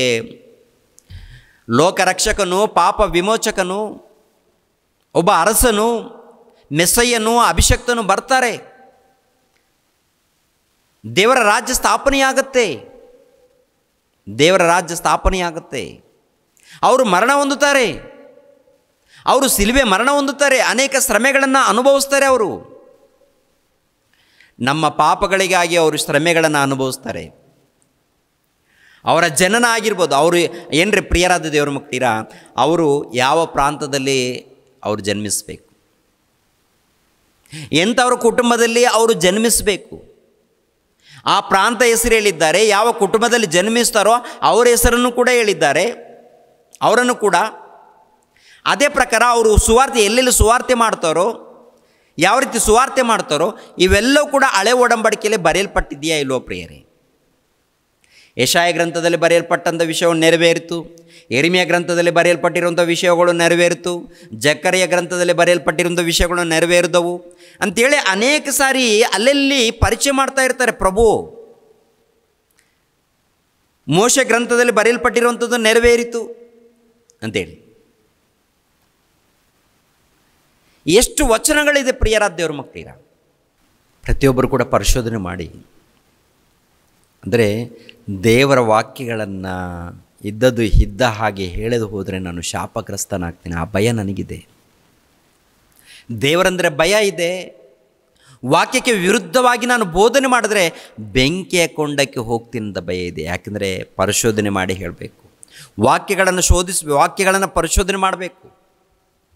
ದೇವರ ವಚನಗಳನ್ನು ಏನೋ ಬಾಯಿಗೆ ಬಂದಂಗೆ ಹೇಳುವಂಥದ್ದಲ್ಲ, ಇಷ್ಟ ಬಂದ ಹಾಗೆ ಬೋಧನೆ ಮಾಡುವಂಥದ್ದು ಅಲ್ಲ. ಬೈಬಲ್ ಗ್ರಂಥವನ್ನು ಚೆನ್ನಾಗಿ ಪರಿಶೋಧನೆ ಮಾಡಿ ತಿಳಿಸುವುದು. ಅದಕ್ಕೆ ವರ್ಷಕ್ಕೆ 2 ಸಾರಿ ನಮ್ಮ ಸಭೆಯಲ್ಲಿ ಸೆಮಿನಾರ್ ಏರ್ಪಾಟ್ ಮಾಡ್ತೀವಿ. ವರ್ಷಕ್ಕೆ 2 ಸಾರಿ ಸೆಮಿನಾರ್ ಏರ್ಪಾಟ್ ಮಾಡಿ, ಎರಡನೇದಾಗಿ ಪರೀಕ್ಷೆ, ಬೈಬಲ್ ಪರೀಕ್ಷೆಯನ್ನು ಕೂಡ ಏರ್ಪಾಟ್ ಮಾಡ್ತಾ ಇದ್ದೀವಿ. ಬೈಬಲ್ ಪರೀಕ್ಷೆ. ಯಾರಾದರೂ ಸೇವಕರಾಗಬೇಕಾದ್ರೆ, ಸುವಾರ್ತಿಕರು ಸೇವೆ ಮಾಡಬೇಕು, ಸುವಾರ್ತೆ ಮಾಡಬೇಕಂದ್ರೆ ಅಂಥವರಿಗೆ ಒಂದು ಸುವರ್ಣ ಅವಕಾಶವನ್ನು ಏರ್ಪಾಟ್ ಮಾಡಿದ್ದೀವಿ ಪ್ರಿಯರಾದ ದೇವ್ರ ಮಕ್ಕಳಿನ. ವರ್ಷಕ್ಕೆ 2 ಸಾರಿ, ಒಂದು ಸಾರಿ ಜನವರಿ ತಿಂಗಳಲ್ಲಿ, ಮತ್ತೊಂದು ಸಾರಿ ಜೂನ್ ತಿಂಗಳಲ್ಲಿ ಬೈಬಲ್ ಚೆನ್ನಾಗಿ ಸ್ಟಡಿ ಮಾಡಿ ಪರೀಕ್ಷೆ ಬರೀಬೇಕು. ಪರೀಕ್ಷೆ ಬರೆದವರಿಗೆ ನಮ್ಮ ಸಭೆ ಮೂಲಕ ಸರ್ಟಿಫಿಕೇಟನ್ನು ಕೂಡ ಕೊಡುತ್ತೇವೆ ಪ್ರಿಯರೇ. ಬೈಬಲ್ ಗ್ರಂಥವನ್ನು ಚೆನ್ನಾಗಿ ಪರಿಶೋಧನೆ ಮಾಡಿ ತಿಳ್ಕೊಳ್ಬೇಕು, ಅರ್ಥ ಮಾಡಿಕೊಳ್ಬೇಕು. ಧರ್ಮಶಾಸ್ತ್ರ ಅಂದರೆ ಏನು, ಅದು ಯಾವಾಗ ಕೊಡಲ್ಪಟ್ಟಿದೆ, ಯಾಕೆ ಕೊಡಲ್ಪಟ್ಟಿದೆ, ಅದರ ಅವಶ್ಯಕತೆ ಏನಿತ್ತು, ಆನಂತರ ಎಷ್ಟು ಕಾಲದವರೆಗೆ ಇತ್ತು, ಯೇಸು ಕ್ರಿಸ್ತರು ಬಂದು ಯಾವ ರೀತಿ ನೆರವೇರಿಸಿದ್ರು, ಇವೆಲ್ಲವನ್ನು ಕೂಡ ಬಿಡಿಸ್ಕೊಂಡು ಬಂದಿದ್ದೀವಿ. ಇವೆಲ್ಲವನ್ನು ಕೂಡ ಬಿಡಿಸ್ಕೊಂಡು ಬಂದು ಬಿಡಿಸಿ ಹೇಳಿದ್ದೀವಿ. ಆಲ್ರೆಡಿ 12 ಭಾಗಗಳಿವೆ. ಅವು ಪ್ರಾರಂಭದ ಅಂಶಗಳು. ಅವೆಲ್ಲ ಕೂಡ ಪ್ರಿಯರ ದೇವರ ಮಕ್ಕಳಿರ ಯೋಚನೆ ಮಾಡಿ ಒಂದು ಸಾರಿ. ಏನಂತ ಬರೆಯಲ್ಪಟ್ಟಿದೆ? ನಾನು ಇನ್ನೂ ನಿಮ್ಮ ಸಂಗಡ ಇದ್ದಾಗ ಇದೆಲ್ಲ ನಿಮಗೆ ತಿಳಿಸಲಿಲ್ಲವೇ? ನನ್ನ ವಿಷಯವಾಗಿ ಮೋಶೆಯ ಧರ್ಮಶಾಸ್ತ್ರದಲ್ಲಿಯೂ ಪ್ರವಾದಿಗಳ ಗ್ರಂಥಗಳಲ್ಲಿಯೂ ಕೀರ್ತನೆಗಳಲ್ಲಿಯೂ ಬರೆದಿರುವುದೆಲ್ಲ ನೆರವೇರುವುದು ಅಗತ್ಯವೆಂದು ನಿಮಗೆ ಹೇಳಲಿಲ್ಲವೇ? ನನ್ನ ವಿಷಯದಲ್ಲಿ ಬರೆಯಲ್ಪಟ್ಟಿದೆಯಲ್ಲ, ನನ್ನ ವಿಷಯದಲ್ಲಿ ಬರೆಯಲ್ಪಟ್ಟಿರುವಂಥದ್ದು ನೆರವೇರುವಂಥದ್ದು ಅಗತ್ಯವಾಗಿದೆ. ನೆರವೇರುವಂಥದ್ದು ನಿನಗೆ ಗೊತ್ತಿಲ್ವಾ? ಎಷ್ಟೋ ಸಾರಿ ಹೇಳಿಲ್ವಾ? ನನ್ನ ವಿಷಯದಲ್ಲಿ ಅವೆಲ್ಲವೂ ಕೂಡ ನೆರವೇರಿದೆ. ನೆರವೇರಿದ ಮೇಲೆ ಏನಾಗುತ್ತೆ? ನೆರವೇರಿದ ಮೇಲೆ ಹೊಸ ಒಡಂಬಡಿಕೆ ಪ್ರಾರಂಭವಾಗುತ್ತೀರಿ. ಅಂದರೆ ಯೇಸು ಕ್ರಿಸ್ತರು ಹಳೆ ಒಡಂಬಡಿಕೆಯಲ್ಲಿ ಬರೆಯಲ್ಪಟ್ಟಿರುವಂಥ ವಿಷಯಗಳನ್ನು, ವಚನಗಳನ್ನು ನೆರವೇರಿಸಿದ ಮೇಲೆ, ಸಂಪೂರ್ಣವಾಗಿ ನೆರವೇರಿಸಿದ ಮೇಲೆ, ಆಮೇಲೆ ಹೊಸ ಒಡಂಬಡಿಕೆ ಪ್ರಾರಂಭವಾಗುತ್ತೆ. ಹೊಸ ಒಡಂಬಡಿಕೆ. ಅದಕ್ಕೆ ನೋಡಿ, ಹಳೆ ಒಡಂಬಡಿಕೆ, ಹೊಸ ಒಡಂಬಡಿಕೆ. ಹೇಗೆ ಹಳೆ ಒಡಂಬಡಿಕೆಯಲ್ಲಿದ್ದಂಥ ವಿಷಯಗಳನ್ನು ನೆರವೇರಿಸಿದ್ದಾರೆ? ಹೊಸ ಒಡಂಬಡಿಕೆ ಯಾಕೆ ಕೊಟ್ಟಿದ್ದಾರೆ? ಹೊಸ ಒಡಂಬಡಿಕೆಯನ್ನು ಯಾಕೆ ಕೊಟ್ಟಿದ್ದಾರೆ? ಹಳೆ ಒಡಂಬಡಿಕೆಯಲ್ಲಿ ಇರುವಂಥ ವಿಷಯಗಳು ಯಾವ ರೀತಿ ನೆರವೇರಿದೆ ಅಂತ ಒಂದು ಸಾರಿ ವಾಕ್ಯದ ಮೂಲಕ ಮತ್ತೆ ನಾವು ಪರಿಶೋಧನೆ ಮಾಡೋಣ ಪ್ರಿಯರೇ. ವಿಮೋಚನೆ ಕಾಂಡ 20ನೇ ಅಧ್ಯಾಯ 8ನೇ ವಚನದಿಂದ ನೋಡೋಣ ಪ್ರಿಯರೇ. ವಿಮೋಚನೆ ಕಾಂಡ 20ನೇ ಅಧ್ಯಾಯ 8ನೇ ವಚನದಿಂದ. ಇಲ್ಲಿಂದ ಮತ್ತೆ ಇಬ್ರಿಯರಿಗೆ ಬರೆದ ಪತ್ರಿಕೆಗೆ ಹೋಗೋಣ. ವಿಮೋಚನೆ ಕಾಂಡ 20ನೇ ಅಧ್ಯಾಯ 8ನೇ ವಚನ. ಸಬ್ಬತ್ತು ದಿನವನ್ನು ದೇವರ ದಿನವೆಂದು ಆಚರಣೆಗೆ ತರುವುದಕ್ಕೆ ಜ್ಞಾಪಕದಲ್ಲಿಟ್ಟುಕೊಳ್ಳಬೇಕು. 6 ದಿವಸಗಳಲ್ಲಿ ನೀನು ದುಡಿದು ನಿನ್ನ ಕೆಲಸವನ್ನೆಲ್ಲ ಮಾಡಬೇಕು. 7ನೇ ದಿನವು ನಿನ್ನ ದೇವರಾಗಿರುವ ಯೆಹೋವನಿಗೆ ಮೀಸಲಾದ ವಿಶ್ರಾಂತಿ ದಿನವಾಗಿದೆ. ಅದರಲ್ಲಿ ನೀನು ಯಾವ ಕೆಲಸವನ್ನು ಮಾಡಬಾರದು. ನಿನ್ನ ಗಂಡು ಮಕ್ಕಳು, ಹೆಣ್ಣು ಮಕ್ಕಳು, ಗಂಡಾಳು, ಹೆಣ್ಣಾಳು, ಪಶುಗಳು, ನಿನ್ನ ಊರಲ್ಲಿ ಇರುವ ಅನ್ಯ ದೇಶದವರು ಯಾವ ಕೆಲಸವನ್ನು ಮಾಡಬಾರದು. 6 ದಿವಸಗಳಲ್ಲಿ ಯೆಹೋವನು ಭೂಮಿಯ ಆಕಾಶಗಳನ್ನು, ಸಮುದ್ರವನ್ನು, ಅವುಗಳಲ್ಲಿರುವ ಸಮಸ್ತವನ್ನು ನಿರ್ಮಾಣ ಮಾಡಿ 7ನೇ ದಿನದಲ್ಲಿ ವಿಶ್ರಮಿಸಿಕೊಂಡನು. ಆದುದರಿಂದ ಯೆಹೋವನು ಸಬ್ಬತ್ತು ದಿನವನ್ನು ತನ್ನ ದಿನವಾಗಿರಲಿ ಎಂದು ಆಶೀರ್ವದಿಸಿದನು. ನಿನ್ನ ತಂದೆ ತಾಯಿಗಳನ್ನು ಸನ್ಮಾನಿಸಬೇಕು. ಸನ್ಮಾನಿಸಿದರೆ ನಿನ್ನ ದೇವರಾದ ಯೆಹೋವನು ನಿನಗೆ ಅನುಗ್ರಹಿಸುವ ದೇಶದಲ್ಲಿ ನೀನು ಬಹುಕಾಲ ಇರುವಿ. ನರಹತ್ಯೆ ಮಾಡಬಾರದು, ವ್ಯಭಿಚಾರ ಮಾಡಬಾರದು, ಕದಿಯಬಾರದು, ಮತ್ತೊಬ್ಬನ ಮೇಲೆ ಸುಳ್ಳು ಸಾಕ್ಷಿ ಹೇಳಬಾರದು, ಮತ್ತೊಬ್ಬನ ಮನೆಯನ್ನು ಆಶಿಸಬಾರದು, ಮತ್ತೊಬ್ಬನ ಹೆಂಡತಿ, ಗಂಡಾಳು, ಹೆಣ್ಣಾಳು, ಎತ್ತು, ಕತ್ತೆ ಮುಂತಾದ ಯಾವುದನ್ನು ಆಶಿಸಬಾರದು ಅಂತೇಳಿ. ಇವು ನೋಡಿ ಎಷ್ಟು ಅದ್ಭುತವಾದಂಥ ವಚನಗಳಿವೆಲ್ಲ ಕೂಡ. ಇದು ಧರ್ಮಶಾಸ್ತ್ರ, ಮೋಶೆ ಮೂಲಕ ಕೊಡಲ್ಪಟ್ಟಂಥ ಧರ್ಮಶಾಸ್ತ್ರ. ಪ್ರಿಯರ ದೇವರ ಮಕ್ಕಳಿರ, ತಂದೆ ತಾಯಿಗಳನ್ನು ಸನ್ಮಾನಿಸಬೇಕು. ಒಳ್ಳೆಯದಾ? ಒಳ್ಳೆಯದು. ನರಹತ್ಯೆ ಮಾಡಬಾರ್ದು, ವ್ಯಭಿಚಾರ ಮಾಡಬಾರ್ದು, ಕದಿಯಬಾರದು, ಸುಳ್ಳು ಸಾಕ್ಷಿ ಹೇಳಬಾರ್ದು, ನಿನ್ನ ನೆರೆಯವರದನ್ನು ಏನೂ ಆಶಿಸಬಾರದು. ಇವೆಲ್ಲ ಕೂಡ ಧರ್ಮಶಾಸ್ತ್ರದಲ್ಲಿ ಇದ್ದಂಥ ಆಜ್ಞೆಗಳು. ಒಳ್ಳೆಯ ಆಜ್ಞೆಗಳಿದೆಯಲ್ಲ,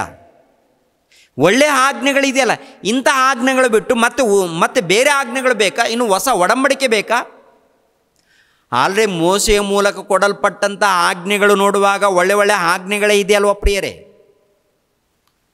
ಹಾಗಿರುವಾಗ ಯೇಸು ಕ್ರಿಸ್ತರು ಬರುವಂಥ ಅವಶ್ಯಕತೆ ಏನಿತ್ತು? ಈ ಆಜ್ಞೆಗಳನ್ನು ಪಾಲಿಸಿದರೆ ಸಾಕಾಗಿತ್ತಲ್ವಾ? ಹೊಸ ಒಡಂಬಡಿಕೆ ಯಾಕೆ ಕೊಡಬೇಕಾಗಿತ್ತು ಅಂತ ನೋಡುವಾಗ ಪ್ರಿಯರಾದ ದೇವ್ರ ಮಕ್ಕಳಿರ, ದೇವರು ಏನಾದರೂ ಮಾಡಿದ್ದಾರಂದರೆ ಅದರ ಹಿಂದೆ ಪ್ರಾಮುಖ್ಯವಾದಂಥ ವಿಷಯಗಳಿದೆ.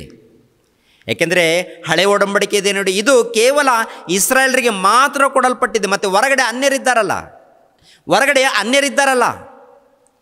ಇಸ್ರಾಯೇಲರು ಬಿಟ್ಟು ಹೊರಗಡೆ ಅನ್ಯರು. ಅವ್ರು ಯಾರು? ದೇವರ ಪ್ರಜೆಗಳು ತಾನೇ.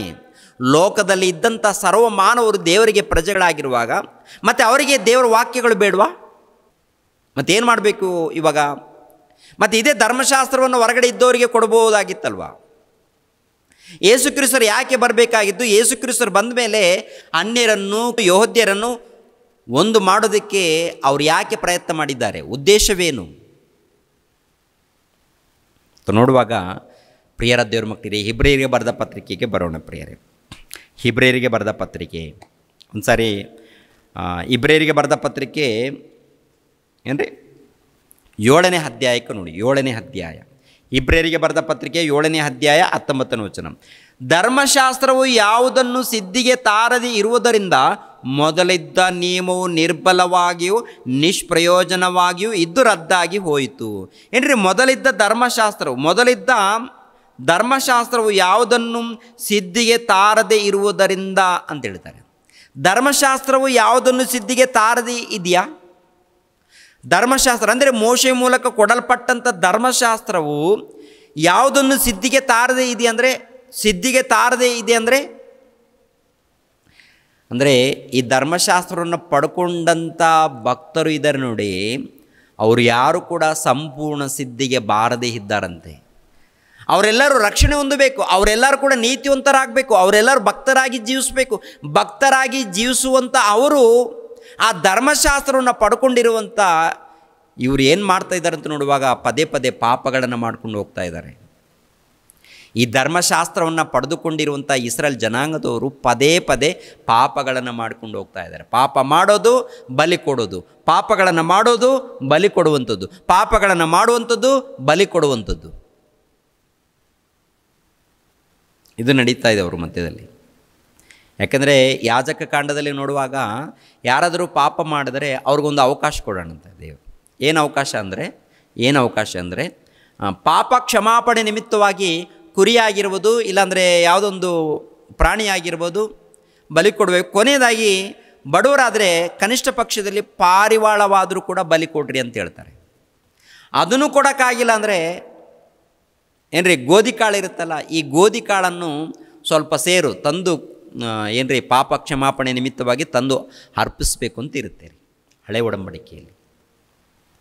ಪಾಪ ಕ್ಷಮಾಪಣೆ ನಿಮಿತ್ತವಾಗಿ ಕುರಿಯನ್ನು, ಇಲ್ಲಾಂದರೆ ಓರಿಗಳನ್ನು, ಇಲ್ಲಾಂದರೆ ಪಾರಿವಾಳವನ್ನು ಏನೋ ತಂದು ದೇವರ ಸನ್ನಿಧಿಯಲ್ಲಿ ತಂದು ಅರ್ಪಿಸಿ ಪಾಪ ಕ್ಷಮಾಪಣೆಯನ್ನು ಪಡೆದುಕೊಡ್ರಿ ಅಂತೇಳಿ ಹಳೆ ಒಡಂಬಡಿಕೆಯಲ್ಲಿ ಬರೆಯಲ್ಪಟ್ಟಿರುವಾಗ, ಅದನ್ನು ಅವ್ರ ಮಧ್ಯದಲ್ಲಿ ಇರುವಾಗ ಇವರೇನು ಮಾಡಿದ್ದಾರೆ ಅಂತ ನೋಡುವಾಗ ಈ ಆಜ್ಞೆಗಳನ್ನು ನೋಡಿ ಅದನ್ನು ಒಂದು ವೇಳೆ ಪಾಪ ಮಾಡಿದರೆ ಆಗಲಿ ಬಿಡು, ಆಮೇಲೆ ಬೇಕಾದರೆ ಪಾಪ ಕ್ಷಮಾಪಣೆ ನಿಮಿತ್ತವಾಗಿ ಬಲಿ ಕೊಡೋಣ ಏನಿದ್ರೂ ಪರವಾಗಿಲ್ಲ ಏನ್ರಿ. ಈಗಿನ ಕಾಲದಲ್ಲಿ ಪ್ರಿಯರ ದೇವ್ರ ಮಕ್ಕಳಿರ, ಇವಾಗ ನಿಮ್ಗೆ ಅರ್ಥ ಆಗಬೇಕಾದ್ರೆ ಈ ಶುಗರ್ ವ್ಯಾಧಿ ಬಂದಿರುತ್ತೆ ನೋಡಿ, ಶುಗರ್ ವ್ಯಾಧಿ, BP ಶುಗರ್ ಇರುತ್ತೆ ನೋಡಿ. ಮೊಟ್ಟ ಮೊದಲು ಡಾಕ್ಟ್ರುಗಳು ಹೇಳೋದೇನಪ್ಪ ಅಂದರೆ, ಶುಗರ್ ಬಂದರೆ ಅನ್ನ ಊಟ ಮಾಡಬೇಡಿ ಅಂತಾರೆ. ಅನ್ನ ಊಟ ಮಾಡೋದು ಬಿಡಬೇಕು. ಎರಡನೇದಾಗಿ ಸಿಹಿ ತಿನ್ನಬಾರ್ದು ಅಂತ ಹೇಳ್ತಾರೆ. ಅನ್ನವನ್ನು ಊಟ ಮಾಡಬಾರ್ದು ಅಂತ ಹೇಳ್ತಾರೆ. ಅದ್ರ ಜೊತೆಗೆ ಮಾತ್ರೆಗಳು ಕೊಟ್ಟಿರ್ತಾರೆ. ಈ ಮಾತ್ರೆಗಳನ್ನು ಬಳಸುವವರು ಏನು ಮಾಡ್ತಾರೆ ಗೊತ್ತಾ? ಈ ಸಿಹಿ ಅಂದಾಗ ಸಿಹಿ ಪದಾರ್ಥ ತಿನ್ನಬೇಕು ಅಂತ ಆಸೆ ಹುಟ್ಟಿದಾಗ ತಿಂದುಬಿಡ್ತಾರೆ. ಯಾಕೆಂತ ನೋಡುವಾಗ ಹೇಗಿದ್ರೂ ಪರವಾಗಿಲ್ಲ, ಮಾತ್ರೆಗಳಿದೆ ಅಲ್ವಾ, ಮಾತ್ರೆಗಳನ್ನು ತಿಂದು ಮತ್ತೆ ಮ್ಯಾನೇಜ್ ಮಾಡೋಣ, ಕವರ್ ಆಗುತ್ತೆ, ಮೇಂಟೆನೆನ್ಸ್ ಮಾಡೋಣ ಅಂಥೇಳಿ ಪ್ರಿಯರಾದ ದೇವ್ರ ಮಕ್ಕಳು ಏನು ಮಾಡ್ತಾಯಿದ್ದಾರೆ ಅಂತ ನೋಡುವಾಗ ಏನ್ರಿ, ಈ ಮಾತ್ರೆಗಳನ್ನು ಇಲ್ಲ ಔಷಧಿಯನ್ನು ಬಳಸುತ್ತಾ ಅವಾಗ ಮತ್ತೆ ಸಿಹಿ ತಿನ್ನುತ್ತಾ ಊಟ ಮಾಡುತ್ತಾ ಜೀವಿಸ್ತಾ ಇರ್ತಾರೆ. ಯಾಕೆಂದರೆ ಈ ರೋಗ ಜಾಸ್ತಿ ಆದಾಗ ಮತ್ತೆ ಕೈಕಾಲುಗಳು ಬಿದ್ದೋಗುತ್ತೆ, ಇಲ್ಲಾಂದರೆ ಯಾವುದೊಂದು ಅನಾಹುತ ನಡಿಬೋದು, ಹಾರ್ಟ್ ಅಟ್ಯಾಕ್ ಬರ್ಬೋದು, ಏನೊಂದು ಪ್ರಾಬ್ಲಮ್ ಆಗ್ಬೋದು ಜಾಸ್ತಿ ಆದರೆ ಅದನ್ನು ಕವರ್ ಮಾಡೋದಕ್ಕೆ ಏನು ಮಾಡ್ತಾರೆ ಅಂದರೆ ಮೆಡಿಸಿನ್, ಔಷಧಿಯನ್ನು ಬಳಸ್ತಾ ಇರ್ತಾರೆ. ಈ ಕಡೆ ಸಿಹಿ ತಿನ್ನಬಾರ್ದು ಅಂದರೆ ಅದನ್ನು ತಿಂತಾರೆ, ಅನ್ನ ಊಟ ಮಾಡಬಾರ್ದು ಅಂದರೆ ಅದನ್ನು ಊಟ ಮಾಡ್ತಾರೆ. ಆ ರೋಗಕ್ಕೆ ವಿರುದ್ಧವಾದಂಥ ಆಹಾರ ಪದಾರ್ಥಗಳನ್ನು ತಿಂತಾ ಇರ್ತಾರೆ, ತಿಂದು ಮತ್ತೆ ಮಾತ್ರೆಗಳನ್ನು ತಿಂದು ಸರಿ ಮಾಡಿಕೊಳ್ತಾ ಇರ್ತಾರೆ. ಇವಾಗ ಧರ್ಮಶಾಸ್ತ್ರವನ್ನು ಪಡ್ಕೊಂಡಿರುವಂಥವರು ಪಾಪ ಮಾಡಕೂಡ್ದು ಅಂತ ಹೇಳ್ತಾರೆ. ಅಂದರೆ ಇವಾಗ ನೋಡಿದ್ದೇವೆ ಪ್ರಿಯರಾದ ದೇವ್ರ ಮಕ್ಕಳಿಗೆ ವಿಮೋಚನೆ ಕಾಂಡದಲ್ಲಿ ಸುಳ್ಳು ಹೇಳಬಾರ್ದು, ವ್ಯಭಿಚಾರ ಮಾಡಬಾರ್ದು, ಕಳ್ಳತನ ಮಾಡಬಾರ್ದು, ಕದಿಯಬಾರ್ದು, ಮತ್ತೊಬ್ಬರ ಮೇಲೆ ಸುಳ್ಳು ಸಾಕ್ಷಿ ಹೇಳಬಾರ್ದು ಅಂತ ಹೇಳ್ತಾರಲ್ಲ. ಇವೆಲ್ಲ ಮಾಡಿ ಮತ್ತೇನು ಮಾಡ್ತಾರೆ ಗೊತ್ತಾ? ಪಾಪ ಕ್ಷಮಾಪಣೆ ನಿಮಿತ್ತವಾಗಿ ಬಲಿ ಕೊಡ್ತಾರೆ. ಬಲಿ ಕೊಟ್ಟಾಗ ಏನು ಮಾಡ್ತಾರೆ? ಹೋಗ್ಲಿ ಬಿಡಪ್ಪ ಅಂತೇಳಿ ದೇವರು 1 ಸಾರಿ 2 ಸಾರಿ ಕ್ಷಮಿಸ್ತಾನೆ. ಆದರೆ ಇವರು ಏನು ಅಭ್ಯಾಸ ಮಾಡ್ಕೊಂಡಿದ್ದಾರೆ ಅಂತ ನೋಡುವಾಗ ಪದೇ ಪದೇ ಅದನ್ನೇ ಅಭ್ಯಾಸ ಮಾಡ್ಕೊಂಡಿದ್ದಾರೆ. ಪಾಪ ಮಾಡೋದು, ಬಲಿ ಕೊಡೋದು, ಪಾಪ ಮಾಡೋದು, ಬಲಿ ಕೊಡೋದು, ಮಾತ್ರೆ ನುಂಗೋದು, ಶುಗರು ಸ್ವೀಟ್ ಆಗಿರ್ಬೋದು, ಇಲ್ಲ ಟೀ ಕಾಫಿಗಳಾಗಿರ್ಬೋದು, ಇಲ್ಲದ ರೈಸ್ ಅನ್ನ ಆಗಿರ್ಬೋದು, ತಿನ್ನೋದು ಮತ್ತು ಮಾತ್ರೆಗಳು ಹಾಕ್ಕೊಳ್ಳೋದು, ತಿನ್ನೋದು ಮತ್ತು ಮಾತ್ರೆಗಳು ಹಾಕ್ಕೊಳ್ಳೋದು. ಅಲ್ಲಪ್ಪ ನೀನು ಅದನ್ನು ಮ್ಯಾನೇಜ್ ಮಾಡಬೇಕಲ್ಲಪ್ಪ, ಅದನ್ನು ಬಿಡಬೇಕಲ್ಲ, ಬಿಟ್ಟರೆ ಆರೋಗ್ಯವಾಗಿರ್ತೀಯಲ್ಲಪ್ಪ.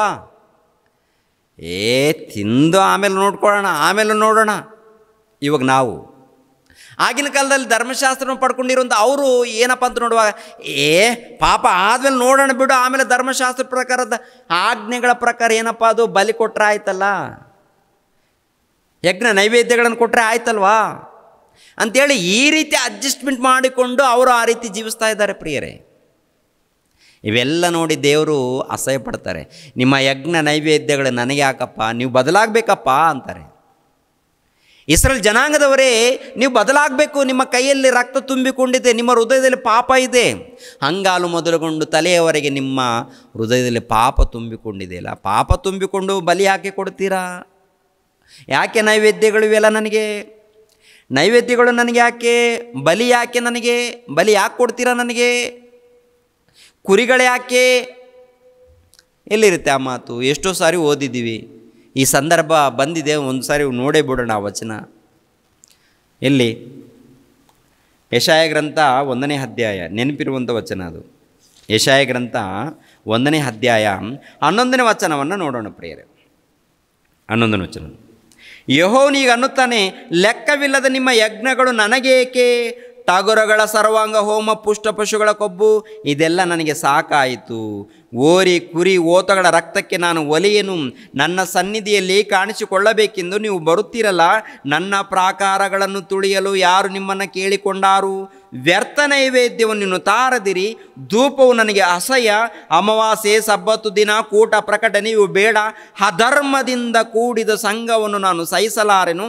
ನಿಮ್ಮ ಅಮಾವಾಸ್ಯೆ ದಿನಗಳನ್ನು, ಉತ್ಸಾಹ ದಿನಗಳನ್ನು ಹಾಗೆ ಮಾಡುತ್ತೇನೆ. ಇವು ನನಗೆ ಭಾರ, ಸಹಿಸಲು ಬೇಸರ. ನೀವು ನನ್ನ ಕಡೆಗೆ ಕೈ ಎತ್ತುವಾಗ ನಿಮ್ಮನ್ನು ನೋಡದಂತೆ ನನ್ನ ಕಣ್ಣುಗಳನ್ನು ಮರೆ ಮಾಡಿಕೊಳ್ಳುವೆನು. ಹೌದು, ನೀವು ಬಹು ಪ್ರಾರ್ಥನೆಗಳನ್ನು ಮಾಡಿದರೂ ನಾನು ಕೇಳೆನು.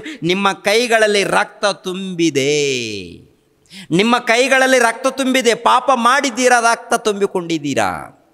ಅಮಾಯಕರನ್ನು ಕೊಂದಾಕಿದ್ದೀರಾ, ಅಮಾಯಕರ ಒಂದು ಕೂಲಿಯನ್ನು ಎಳ್ಕೊಂಡಿದ್ದೀರಾ, ಅಮಾಯಕರಿಗೆ ಮೋಸ ಮಾಡಿದ್ದೀರಾ. ನಿಮ್ಮ ಕೈಯಲ್ಲಿ ರಕ್ತ ತುಂಬಿದೆ. ಕೈಯಲ್ಲಿ ರಕ್ತ ತುಂಬಿಕೊಂಡು, ಹೃದಯದಲ್ಲಿ ಪಾಪ ತುಂಬಿಕೊಂಡು, ಮಾಡಬಾರ್ದ ಅನೇಕ ಅಸಹ್ಯ ಕಾರ್ಯಕ್ರಮಗಳನ್ನು ಮಾಡಿ ಬಲಿ ಕೊಡ್ತೀರಿ. ಈ ಬಲಿ ನನಗೆ ಯಾಕಪ್ಪ? ಈ ಪ್ರಾರ್ಥನೆ ನನಗೆ ಯಾಕಪ್ಪ? ಈ ಹೋಮಗಳು ನನಗೆ ಯಾಕಪ್ಪ ಅಂತೇಳಿ ದೇವರು ಹೇಳುವಂಥ ಮಾತು. ದೇವರು ಹೇಳುವಂಥ ಮಾತು ಒಂದ್ಸರಿ ಯೋಚನೆ ಮಾಡಿ ಪ್ರಿಯರೇ. ಕದಿಯಬಾರ್ದಂದರೆ ಕದೀತಾರೆ, ಸುಳ್ಳು ಸಾಕ್ಷಿ ಹೇಳಬಾರ್ದಂದ್ರೆ ಸುಳ್ಳು ಸಾಕ್ಷಿ, ವ್ಯಭಿಚಾರ ಮಾಡಬಾರ್ದಂದ್ರೆ ವ್ಯಭಿಚಾರ, ಇವೆಲ್ಲ ಮಾಡಿ ಕೊನೆಯದಾಗಿ ಬಲಿ ಕೊಡುವಂಥದ್ದು. ದೇವ್ರು ಸಹಿಸ್ಕೊಳ್ತಾರ? ದೇವ್ರು ಸಹಿಸ್ಕೊಳ್ತಾರ? ಅದಕ್ಕೆ ಇವೆಲ್ಲ ತೆಗೆದಾಕಬೇಕು ಎನ್ನುವಂಥ ಉದ್ದೇಶದಿಂದ ತಂದೆಯಾದ ದೇವರು ಯೇಸು ಪ್ರಭುವನ್ನು ಕಳಿಸಿಕೊಡ್ತಾರೆ. ಯೇಸು ಪ್ರಭುವನ್ನು ಕಳಿಸಿಕೊಟ್ಟ ಮೇಲೆ ಅದಕ್ಕಿಂತ ಶ್ರೇಷ್ಠವಾದಂಥದ್ದು, ಉತ್ತಮವಾದಂಥ ಒಡಂಬಡಿಕೆಯನ್ನು ಕೊಡ್ತಾರೆ ಪ್ರಿಯರೇ. ಯಾವುದಕ್ಕಿಂತ ಶ್ರೇಷ್ಠವಾದದ್ದು? ಧರ್ಮಶಾಸ್ತ್ರದಲ್ಲಿ ಕೊಡಲ್ಪಟ್ಟಂಥ ಆಜ್ಞೆಗಳಿದೆ ನೋಡಿ, ಅವೆಲ್ಲವುಗಳಿಗಿಂತ ಶ್ರೇಷ್ಠವಾದಂಥದ್ದು, ಉತ್ತಮವಾದಂಥದ್ದು ಆಜ್ಞೆಗಳನ್ನು ಕೊಡುವಂಥದ್ದು ನಡೆಯುತ್ತೆ. ಅದೇ ಇಬ್ರಿಯರಿಗೆ ಬರೆದ ಪತ್ರಿಕೆಯಲ್ಲಿ ನೋಡೋಣ ಒಂದು ಸಾರಿ. ಇಬ್ರಿಯರಿಗೆ ಬರೆದ ಪತ್ರಿಕೆಯ 7ನೇ ಅಧ್ಯಾಯ ಅಂದರೆ ಇಬ್ರಿಯರಿಗೆ ಬರೆದ ಪತ್ರಿಕೆಯ 7ನೇ ಅಧ್ಯಾಯ 19ನೇ ವಚನದಲ್ಲಿ ಗಮನಿಸಿರಿ ಪ್ರಿಯರೇ. 19ನೇ ವಚನದಲ್ಲಿ ಇದ್ದಂಥ ಮಾತುಗಳನ್ನು ಗಮನಿಸಿರಿ. ಧರ್ಮಶಾಸ್ತ್ರವು ಯಾವುದನ್ನು ಸಿದ್ಧಿಗೆ ತಾರದೇ ಇರುವುದರಿಂದ ಮೊದಲಿದ್ದ ನಿಯಮವು ನಿರ್ಬಲವಾಗಿಯೂ ನಿಷ್ಪ್ರಯೋಜಕವಾಗಿಯೂ ಇದ್ದು ರದ್ದಾಗಿ ಹೋಯಿತು. ಅಂದರೆ ಮೊದಲಿದ್ದ ನಿಯಮವು ಏನಾಗಿದೆ ಅಂತ ನೋಡುವಾಗ, ನೇಮವೇನು ಪಡ್ಕೊಂಡಿದ್ದಾರೆ, ಆದರೆ ಪದೇ ಪದೇ ಪಾಪ ಮಾಡಿಕೊಂಡು ಬರ್ತಾ ಇದ್ದಾರೆ. ಅದಕ್ಕೆ ಅದೇನಾಗಿದೆ ಯೇಸು ಪ್ರಭು ಬಂದು ಅದನ್ನು ತೆಗೆದುಹಾಕಿದ್ದಾರೆ, ರದ್ದು ಮಾಡಿದ್ದಾರೆ. ಅದಕ್ಕೆ ಬದಲಾಗಿ ಉತ್ತಮವಾಗಿರುವ ಒಂದು ನಿರೀಕ್ಷಾಧಾರವು ಪ್ರಾಬಲ್ಯಕ್ಕೆ ಬಂತು. ಈ ನಿರೀಕ್ಷಾಧಾರವು ನಮ್ಮನ್ನು ದೇವರ ಸನ್ನಿಧಿಗೆ ಸೇರಿಸುವಂಥದ್ದು. ಈ ನಿರೀಕ್ಷಾಧಾರವು ಅಂದರೆ ಹೊಸ ಒಡಂಬಡಿಕೆ, ಅಂದರೆ ಯೇಸು ಕ್ರಿಸ್ತರ ಮೂಲಕ ನಮ್ಮನ್ನು ದೇವರ ಸನ್ನಿಧಿಗೆ ಸೇರಿಸುವಂಥದ್ದು. ಅದು ಹೇಗೆ ದೇವರ ಸನ್ನಿಧಿಗೆ ಸೇರಿಸುತ್ತೆ ಎನ್ನುವಂಥದ್ದು ನೋಡೋಣ. ಧರ್ಮಶಾಸ್ತ್ರಕ್ಕಿಂತ ಇದು ಹೊಸ ಒಡಂಬಡಿಕೆ ಉತ್ತಮವಾಗಿರುವಂಥದ್ದು ಹೇಗಾಗುತ್ತೆ? ಯಾಕಂದರೆ ಅದರಲ್ಲಿ ಇದೆ ಅಲ್ವಾ, ನಿನ್ನ ತಂದೆ ತಾಯಿಗಳನ್ನು ಸನ್ಮಾನಿಸಬೇಕು, ಸುಳ್ಳು ಸಾಕ್ಷಿ ಹೇಳಬಾರ್ದು, ನರಹತ್ಯೆ ಮಾಡಬಾರ್ದು, ವ್ಯಭಿಚಾರ ಮಾಡಬಾರ್ದು, ಕದಿಯಬಾರದು, ಇದೆ ಅಲ್ವಾ? ಮತ್ತು ಹೊಸ ಒಡಂಬಡಿಕೆ ಬಂದ ಮೇಲೆ ಇದನ್ನೆಲ್ಲ ಮಾಡ್ಬೋದಾ? ಇಲ್ಲ. ಮತ್ತು ಅದಕ್ಕಿಂತ ಉತ್ತಮವಾದದ್ದಂದರೆ ಹೇಗೆ ಅದು? ಅದಕ್ಕಿಂತ ಉತ್ತಮವಾದದ್ದಂದರೆ ಹೇಗೆ ಅದು ಅಂತ ನೋಡುವಾಗ ಮತ್ತಾಯನ ಬರೆದ ಸುವಾರ್ತೆ ಏನ್ರಿ, ಮತ್ತಾಯನ ಬರೆದ ಸುವಾರ್ತೆ 7ನೇ ಅಧ್ಯಾಯ, ಮತ್ತಾಯನ ಬರೆದ ಸುವಾರ್ತೆ 7ನೇ ಅಧ್ಯಾಯ 21ನೇ ವಚನವನ್ನು ನೋಡೋಣ. 21ನೇ ವಚನದಿಂದ ಮತ್ತಾಯನ ಬರೆದ ಸುವಾರ್ತೆ 7ನೇ ಅಧ್ಯಾಯ 21ನೇ ವಚನವನ್ನು 21ನೇ ವಚನದಿಂದ ಮತ್ತಾಯನ ಬರೆದ ಸುವಾರ್ತೆ 7ನೇ ಅಧ್ಯಾಯ 21ನೇ ವಚನದಿಂದ. ನರಹತ್ಯೆ ಮಾಡಬಾರದು, ನರಹತ್ಯೆ ಮಾಡುವವನು ನ್ಯಾಯ ವಿಚಾರಣೆಗೆ ಗುರಿಯಾಗುವನೆಂದು ಹಿರಿಯರಿಗೆ ಹೇಳಿಯದೆ ಎಂದು ಕೇಳಿದ್ದೀರಷ್ಟೇ. ಅಂದರೆ ನರಹತ್ಯೆ ಮಾಡಬಾರದು ಎಂದು ಧರ್ಮಶಾಸ್ತ್ರದಲ್ಲಿ ಮೋಶೆಯ ಮೂಲಕ ಕೇಳಿದ್ದೀರಷ್ಟೇ. ಆದರೆ ನಾನು ಹೇಳುವಂಥ ಮಾತೇನು ಅಂದರೆ ಯೇಸು ಪ್ರಭು ಹೇಳುವಂಥ ಮಾತು, ಯೇಸು ಪ್ರಭು ಹೇಳುವಂಥ ಮಾತು 22ನೇ ವಚನ. ಆದರೆ ನಾನು ನಿಮಗೆ ಹೇಳುವುದೇನೆಂದರೆ, ತನ್ನ ಸಹೋದರನ ಮೇಲೆ ಸಿಟ್ಟುಗೊಳ್ಳುವ ಪ್ರತಿ ಮನುಷ್ಯನು ನ್ಯಾಯ ವಿಚಾರಣೆಗೆ ಗುರಿಯಾಗುವನು. ನರಹತ್ಯೆ ಮಾಡಿದರೆ ನ್ಯಾಯ ವಿಚಾರಣೆಗೆ ಗುರಿ ಆಗ್ತಾರೆ ಎಂದು ಹಳೆ ಒಡಂಬಡಿಕೆ ಇರುವಾಗ, ಹೊಸ ಒಡಂಬಡಿಕೆಯಲ್ಲಿ ಏನಿರುತ್ತೆ? ಆದರೆ ನಾನು ನಿಮಗೆ ಹೇಳುವುದೇನೆಂದರೆ, ತನ್ನ ಸಹೋದರನ ಮೇಲೆ ಸಿಟ್ಟುಗೊಳ್ಳುವ ಪ್ರತಿ ಮನುಷ್ಯನು ನ್ಯಾಯ ವಿಚಾರಣೆಗೆ ಗುರಿಯಾಗುವನು. ನಿನ್ನ ಸಹೋದರನು ಅಂದರೆ ದೇವರ ಸೇವೆಯಲ್ಲಿ ಇದ್ದಂಥ ಒಬ್ಬ ಸಹೋದರನ ಮೇಲೆ ನೀನು ಸಿಟ್ಟು ಮಾಡಿಕೊಂಡ್ರೆ ನ್ಯಾಯ ವಿಚಾರಣೆಗೆ ಗುರಿಯಾಗುವನು ಅಂತಿರುತ್ತೆ ಪ್ರಿಯರೇ. ನ್ಯಾಯ ವಿಚಾರಣೆಗೆ ಗುರಿಯಾಗುವನು. ತನ್ನ ಸಹೋದರನ ನೋಡಿ ನೀಚ ಅನ್ನುವವನು ನ್ಯಾಯ ಸಭೆಯ ವಿಚಾರಣೆಗೆ ಒಳಗಾಗುವನು. ಮೂರ್ಖ ಅನ್ನುವವನನ್ನು ಅಗ್ನಿ ನರಕಕ್ಕೆ ಗುರಿಯಾಗುವನು. ಅಗ್ನಿ ನರಕಕ್ಕೆ ಅಂದರೆ ಒಂದು ಕಾಲದಲ್ಲಿ ನರಹತ್ಯೆ ಮಾಡಿದರೆ ಅವನು ನ್ಯಾಯ ವಿಚಾರಣೆಗೆ ಗುರಿ ಆಗ್ತಾನೆ. ಹೊಸ ಒಡಂಬಡಿಕೆ ಬಂದ ಮೇಲೆ, ಯೇಸು ಕ್ರಿಸ್ತರು ಬಂದ ಮೇಲೆ ಏನ್ರಿ, ಇನ್ನೊಬ್ಬನ ಮೇಲೆ ಕೋಪ ಮಾಡಿಕೊಂಡ್ರು, ಸಿಟ್ಟು ಮಾಡಿಕೊಂಡ್ರು, ಇಲ್ಲಾಂದರೆ ಬಾಯಿಗೆ ಬಂದಾಗ ಬೈದರು, ಏನಾಗ್ತಾನೆ ಅವನು? ನ್ಯಾಯ ವಿಚಾರಣೆಗೆ ಗುರಿ ಆಗ್ತಾನೆ ಅಂತೆ. ಅಂದರೆ ಹಳೆ ಒಡಂಬಡಿಕೆಯಲ್ಲಿ ನರಹತ್ಯೆ ಮಾಡಿದರೆ ನ್ಯಾಯ ವಿಚಾರಣೆಗೆ ಗುರಿ ಆಗ್ತಾನೆ. ಹೊಸ ಒಡಂಬಡಿಕೆಯಲ್ಲಿ ಅಂದರೆ ಯೇಸು ಕ್ರಿಸ್ತರು ಬಂದ ಮೇಲೆ, ಯೇಸು ಕ್ರಿಸ್ತನ ಬೋಧನೆಯನ್ನು ಬಂದ ಮೇಲೆ ಏನ್ರಿ, ಇನ್ನೊಬ್ಬನಿಗೆ ಬೈಯುವಂಥ ಅಧಿಕಾರ ನಿನಗಿಲ್ಲ. ಇನ್ನೊಬ್ಬನಿಗೆ ಬೈಯುವಂಥ ಅಧಿಕಾರ ನಿನಗಿಲ್ಲ. ಬೈಕೂಡ್ದು, ಯಾರಿಗೂ ಬೈಬಾರ್ದು ನೀನು. ಅಂದರೆ ದೇವರ ಸೇವೆಯಲ್ಲಿ ಇದ್ದಂಥವ್ರಿಗೆ, ಮತ್ತೆ ದೇವರ ಸೇವೆ ಮತ್ತೆ ಟೋಟಲ್ ಲೋಕದಲ್ಲಿದ್ದವ್ರಿಗೆ ಯಾರಿಗೂ ಅನ್ನಬಾರ್ದು, ಬಾಯಿಗೆ ಬಂದ ಹಾಗೆ ಮಾತನಾಡಬಾರ್ದು. ಇದು ದೇವರು ಹೇಳಿರುವಂಥ ಮಾತುಗಳು, ದೇವರು ನುಡಿದಂಥ ಮಾತುಗಳು ಪ್ರಿಯರೇ. ಎಷ್ಟು ಅದ್ಭುತವಾದಂಥ ವಿಷಯಗಳು ಒಂದು ಸಾರಿ ಗಮನಿಸಬೇಕು. ಮೂರ್ಖ ಅನ್ನುವವನು ಅಗ್ನಿ ನರಕಕ್ಕೆ ಗುರಿಯಾಗುವನು.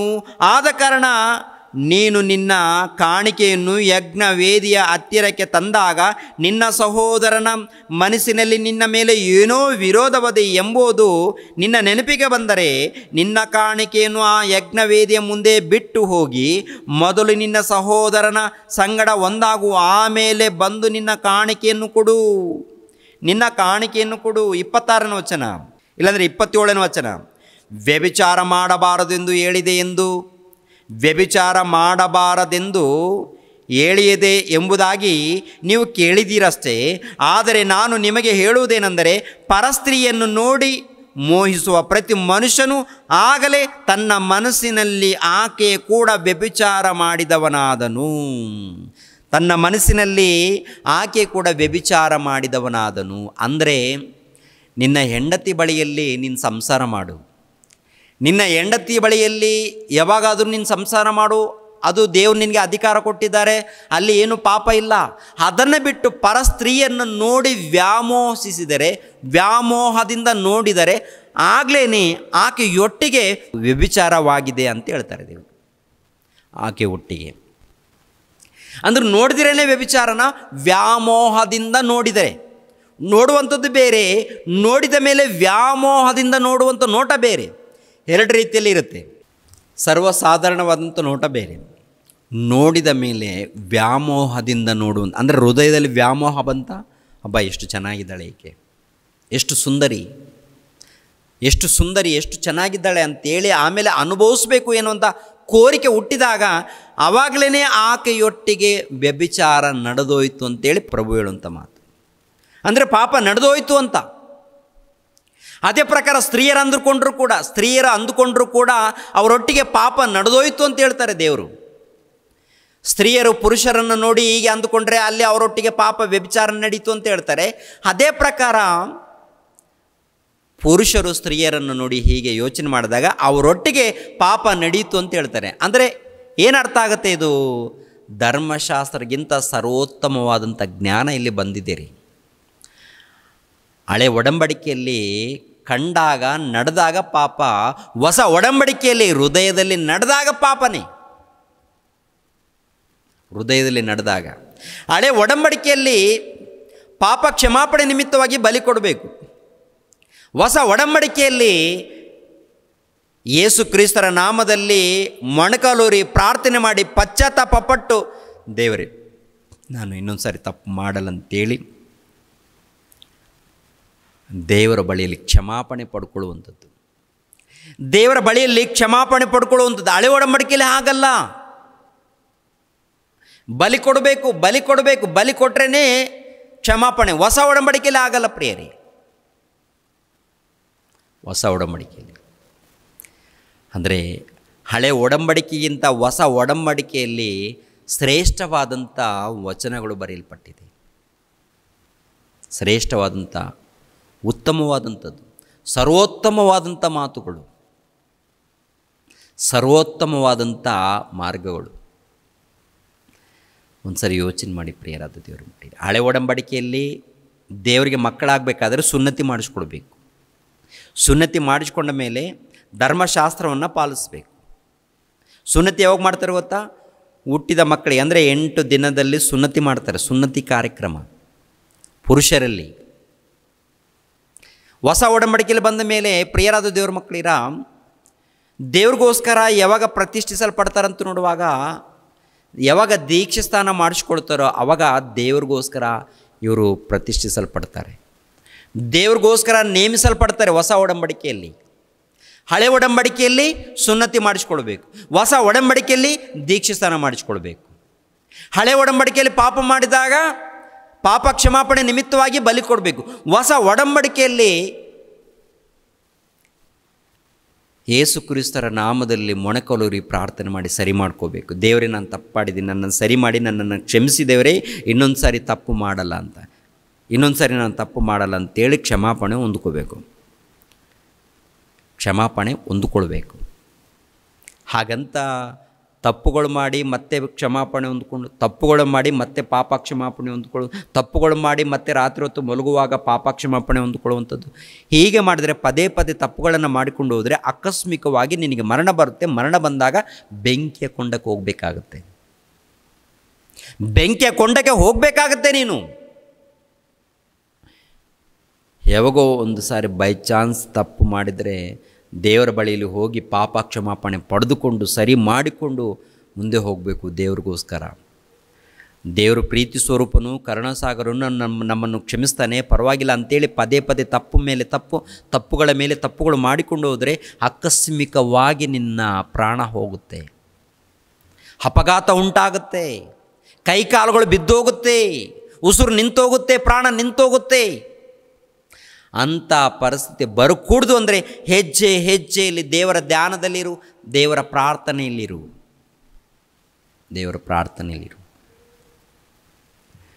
ಅದಕ್ಕಿಂತ ಸರ್ವೋತ್ತಮವಾದಂಥ ಜ್ಞಾನರಿ ಇದು, ಶ್ರೇಷ್ಠವಾದಂಥ ಜ್ಞಾನರಿ ಪ್ರಿಯರೇ, ಶ್ರೇಷ್ಠವಾದಂಥ ಜ್ಞಾನ.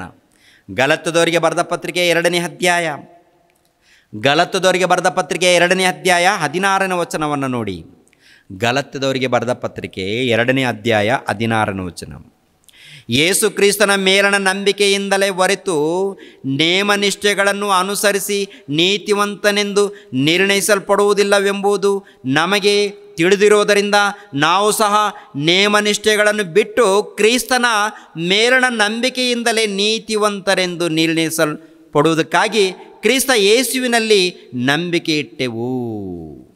ಯಾಕೆಂದರೆ ಯಾವನಾದರೂ ನೇಮನಿಷ್ಠೆಗಳನ್ನು ಅನುಸರಿಸಿ ನೀತಿವಂತನೆಂದು ನಿರ್ಣಯಿಸಲ್ಪಡುವುದಿಲ್ಲ ಅಂದರೆ ಧರ್ಮಶಾಸ್ತ್ರದ ಮೂಲಕ ನೀತಿವಂತರೆಂದು ನಿರ್ಣಯಿಸಲ್ಪಡುವುದಿಲ್ಲವಂತೆ. ಒಂದು ವೇಳೆ ನೀತಿವಂತರೆಂದು ನಿರ್ಣಯಿಸಲ್ಪಡಬೇಕಾದರೆ ಅದು ಯೇಸು ಕ್ರಿಸ್ತನ ಮೂಲಕ ಸಾಧ್ಯವಾಗುತ್ತೆ ಅಂತೆ. ನೇಮನಿಷ್ಠೆಗಳನ್ನು ಮಾಡಿ ಅದರ ಮೂಲಕ ನೀತಿವಂತರೆಂದು ನಿರ್ಣಯಿಸಲ್ಪಡುವುದಿಲ್ಲ. ನೇಮನಿಷ್ಠೆಗಳು ಅಂದರೆ ಹಬ್ಬ ಮಾಡುವಂಥದ್ದು, ಸಬ್ಬತ್ತು ದಿನ ಆಚರಣೆ ಮಾಡುವಂಥದ್ದು, ಪಾಪ ಮಾಡಿದಾಗ ಬಲಿ ಕೊಡುವಂಥದ್ದು, ಪಾಪ ಮಾಡಿದಾಗ ಇನ್ನೊಂದು ಬಲಿ ಕೊಡುವಂಥದ್ದು. ಈ ಎಲ್ಲ ನೇಮನಿಷ್ಠೆಗಳನ್ನು ಮಾಡಿದಾಗ ನೀತಿವಂತರೆಂದು ಉಂಟಾಗೋದಿಲ್ವಂತೆ. ಪಾಪ ಮಾಡಿದ್ದೀರಿ, ಬಲಿ ಕೊಟ್ಟಿದ್ದೀರಿ, ಪಾಪ ಮಾಡಿದ್ದೀರಿ, ಜಾತ್ರೆ ಮಾಡಿದ್ದೀರಿ, ಪಾಪ ಮಾಡಿದ್ದೀರಿ, ಹಬ್ಬ ಮಾಡಿದ್ದೀರಿ, ಪಾಪ ಮಾಡಿದ್ದೀರಿ, ಸಬ್ಬತ್ತು ದಿನವನ್ನು ಮಾಡಿದ್ದೀರಿ, ಪಾಪ ಮಾಡಿದ್ದೀರಿ, ದೇವರ ಸನ್ನಿಧಿಗೆ ಬಂದಿದ್ದೀರಿ. ಇದೇನಾ ಕೆಲಸ? ಅದಕ್ಕೆ ಆ ಧರ್ಮಶಾಸ್ತ್ರ ಯಾವುದು ಕೂಡ ಸಿದ್ಧಿಗೆ ಬಾರದೆ ಇರುವುದರಿಂದ ಅದನ್ನು ರದ್ದು ಮಾಡಿರುವಂಥದ್ದು. ಈ ಧರ್ಮಶಾಸ್ತ್ರದಲ್ಲಿ ಯೇಸು ಕ್ರಿಸ್ತರನ್ನು ಕುರಿತು ಏನೇನು ಬರೆಯಲ್ಪಟ್ಟಿದೆಯೋ ಅದೆಲ್ಲ ಅದೆಲ್ಲ ನೆರವೇರಿಸ್ತಾರೆ ಪ್ರಿಯರೇ. ನೆರವೇರಿಸಿದ ಮೇಲೆ ಆ ಧರ್ಮಶಾಸ್ತ್ರದಲ್ಲಿ ಇನ್ನೂ ಕೆಲವು ಆಜ್ಞೆಗಳಿರುತ್ತಲ್ಲ, ಈ ಸುನ್ನತಿ ಎನ್ನುವಂಥ ಆಜ್ಞೆ ಆಗಿರ್ಬೋದು, ಸುನ್ನತಿ ಎನ್ನುವಂಥ ಕಾರ್ಯಕ್ರಮ, ಸಬ್ಬತ್ತು ದಿನವು ಎನ್ನುವಂಥದ್ದು, ಆನಂತರ ಹಬ್ಬಗಳು ಎನ್ನುವಂಥದ್ದು, ಆನಂತರ ಪಾಪ ಕ್ಷಮಾಪಣೆ ನಿಮಿತ್ತವಾಗಿ ಬಲಿ ಕೊಡುವಂಥದ್ದು, ಆನಂತರ ದೇವರ ಮಂದಿರ ಎನ್ನುವಂಥದ್ದು, ಇವೆಲ್ಲವನ್ನು ಕೂಡ ದೇವರು ತೆಗೆದಾಕ್ತಾರೆ. ಯಾವುದ್ಯಾವುದು ತೆಗೆದಾಕ್ತಾರೆ? ಸುನ್ನತಿ ಎನ್ನುವಂಥ ಕಾರ್ಯಕ್ರಮ ಅದು ರದ್ದು ಮಾಡ್ತಾರೆ. ಆಮೇಲೆ ಸಬ್ಬತ್ತು ದಿನ ಅಂದರೆ ಶನಿವಾರ ಖಂಡಿತವಾಗಿ ಸಭೆಯಾಗಿ ಕೂಡಲೇಬೇಕು ಧರ್ಮಶಾಸ್ತ್ರ ಪ್ರಕಾರ. ಹೊಸ ಒಡಂಬಡಿಕೆ ಪಡ್ಕೊಂಡ ಮೇಲೆ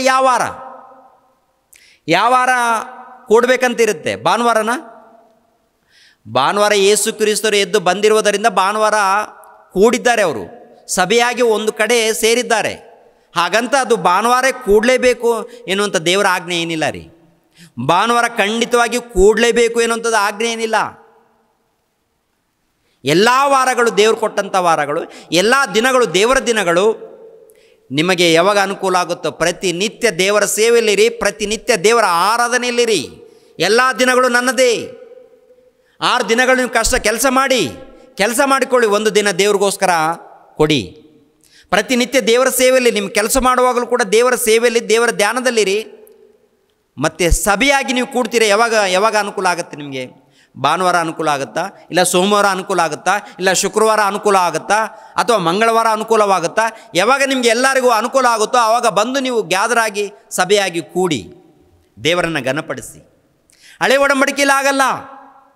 ಸಬ್ಬತ್ ದಿನ ಅಂದರೆ ಶನಿವಾರ ಖಂಡಿತವಾಗಿ ಕೂಡಲೇಬೇಕು, ಖಂಡಿತವಾಗಿ ಆರಾಧನೆ ಮಾಡಲೇಬೇಕು, ಖಂಡಿತವಾಗಿ ಯಾವ ಕೆಲಸ ಮಾಡಲೇಬಾರ್ದು. ಅವರು ಒಂದು ವೇಳೆ ಕೂಡದೆ ಹೋದರೆ, ಒಂದು ವೇಳೆ ಸಭೆಯಾಗಿ ಸೇರದೆ ಹೋದರೆ ಅವರಿಗೆ ಮರಣದಂಡನೆ ಆಗುತ್ತೆ. ಹಳೆ ಒಡಂಬಡಿಕೆಯಲ್ಲಿ, ಹೊಸ ಒಡಂಬಡಿಕೆಯಲ್ಲಿ ಅದನ್ನು ರದ್ದು ಮಾಡಿದ್ದಾರೆ.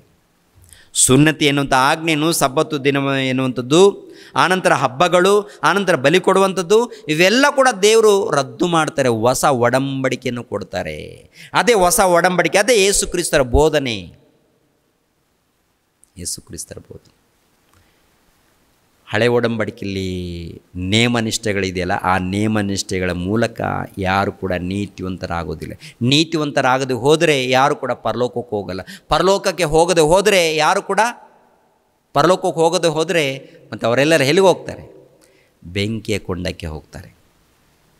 ಅದಕ್ಕೆ ಪ್ರಭು ಅದನ್ನು ತೆಗೆದುಹಾಕಿ ಸುಲಭವಾದಂಥದ್ದು, ಶ್ರೇಷ್ಠವಾದಂಥದ್ದು, ಉತ್ತಮವಾದಂಥದ್ದು, ಸರ್ವೋತ್ತಮವಾದಂಥ ಮಾರ್ಗವನ್ನು ಕೊಟ್ಟಿದ್ದಾರೆ. ಈ ಮಾರ್ಗವನ್ನು ಕೊಡ್ತೀನಂತ ಹೇಳಿ ಆಲ್ರೆಡಿ ಪ್ರಿಯರಾದ ದೇವರ ಮಕ್ಕಳಿರ ಹಳೆ ಒಡಂಬಡಿಕೆಯಲ್ಲಿ ಪ್ರವಾದನೆ ವಚನವನ್ನು ಬರೆಯಲ್ಪಟ್ಟಿರುತ್ತೆ. ಒಂದು ಮಾತು ಎಲ್ಲಿರುತ್ತೆ ಅಂದರೆ ಹಿಬ್ರಿಯರಿಗೆ ಬರೆದ ಪತ್ರಿಕೆ 8ನೇ ಅಧ್ಯಾಯ. ಅದನ್ನು ನೋಡಿ ಮುಗಿಸೋಣ. ಹಿಬ್ರಿಯರಿಗೆ ಬರೆದ ಪತ್ರಿಕೆ 8ನೇ ಅಧ್ಯಾಯ 7ನೇ ವಚನದಿಂದ, ಆ ಮೊದಲನೇ ಒಡಂಬಡಿಕೆಯು ದೋಷವಿಲ್ಲದಾಗಿದ್ದರೆ ಎರಡನೇ ಒಡಂಬಡಿಕೆಗೆ ಅವಕಾಶ ಇರುತ್ತಿರಲಿಲ್ಲ. ಅಂದರೆ ಆ ಒಡಂಬಡಿಕೆ, ಮೊದಲನೇ ಒಡಂಬಡಿಕೆ ಇದೆಯಲ್ಲ, ಆ ಮೊದಲನೇ ಒಡಂಬಡಿಕೆ ದೋಷವಿಲ್ಲದಾಗಿದ್ದರೆ ಎರಡನೇ ಒಡಂಬಡಿಕೆಗೆ ಅವಕಾಶ ಇರುತ್ತಿರಲಿಲ್ಲ. ಆದರೆ ದೇವರು ಆ ಒಡಂಬಡಿಕೆಗೆ ಸೇರಿದವರ ಮೇಲೆ ತಪ್ಪು ಹೊರಿಸಿ ಹೀಗಂದನು, ಹೀಗೋ ನಾನು ಇಸ್ರಾಯೇಲ್ ವಂಶದವರೊಂದಿಗೆ, ಯೆಹೂದ ವಂಶದವರೊಂದಿಗೆ ಹೊಸದಾಗಿರುವ ಒಂದು ಒಡಂಬಡಿಕೆಯನ್ನು ಮಾಡಿಕೊಳ್ಳುವ ದಿನಗಳು ಬರುವವು ಎಂದು ಕರ್ತನು ಹೇಳುತ್ತಾನೆ. ಈ ಒಡಂಬಡಿಕೆಯು ನಾನು ಇವರ ಪಿತೃಗಳನ್ನು ಕೈ ಹಿಡಿದು ಐಗುಪ್ತ ದೇಶದೊಳಗಿಂದ ಕರಕೊಂಡು ಬಂದ ಕಾಲದಲ್ಲಿ ಅವರ ಸಂಗಡ ಮಾಡಿಕೊಂಡ ಒಡಂಬಡಿಕೆಯಂಥದ್ದಲ್ಲ.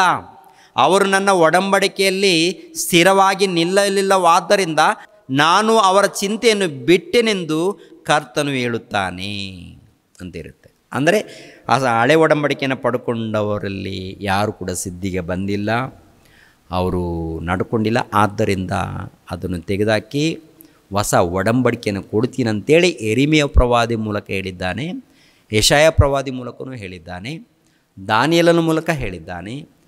ಅವೆಲ್ಲ ವಿಷಯಗಳನ್ನು ವಾಕ್ಯದ ಮೂಲಕ ಮತ್ತೆ ಮುಂದಿನ ವಾರದಲ್ಲಿ ತಿಳ್ಕೊಳ್ಳೋಣ ಪ್ರಿಯರೇ. ಮುಂದಿನ ವಾರದಲ್ಲಿ ಅಂದರೆ ಈ ವಾರದಲ್ಲಿ ಪ್ರಿಯರ ದೇವ್ರ ಮಕ್ಕಳಿರ ಕೆಲವು ವಿಷಯಗಳನ್ನು ತಿಳ್ಕೊಂಡಿದ್ದೀವಿ ಪ್ರಿಯರ ದೇವ್ರ ಮಕ್ಕಳಿರ. ಏಕೆಂದರೆ ಈ ವಿಷಯಗಳನ್ನು ತಿಳ್ಕೊಳ್ಬೇಕಾದ್ರೆ ಇನ್ನೂ ಬಹಳ ಇದೆ. ಒಂದು ಭಾಗ 2 ಭಾಗದಲ್ಲಿ ಮತ್ತೆ ಕ್ಲಿಯರ್ ಆಗಲ್ಲ. ಮತ್ತು ಅಲ್ಲೊಂದು ಪ್ರಶ್ನೆ ಇಲ್ಲೊಂದು ಪ್ರಶ್ನೆ ಬರ್ತಾ ಇರುತ್ತೆ. ತಿಳ್ಕೊಳ್ಳೋಣ.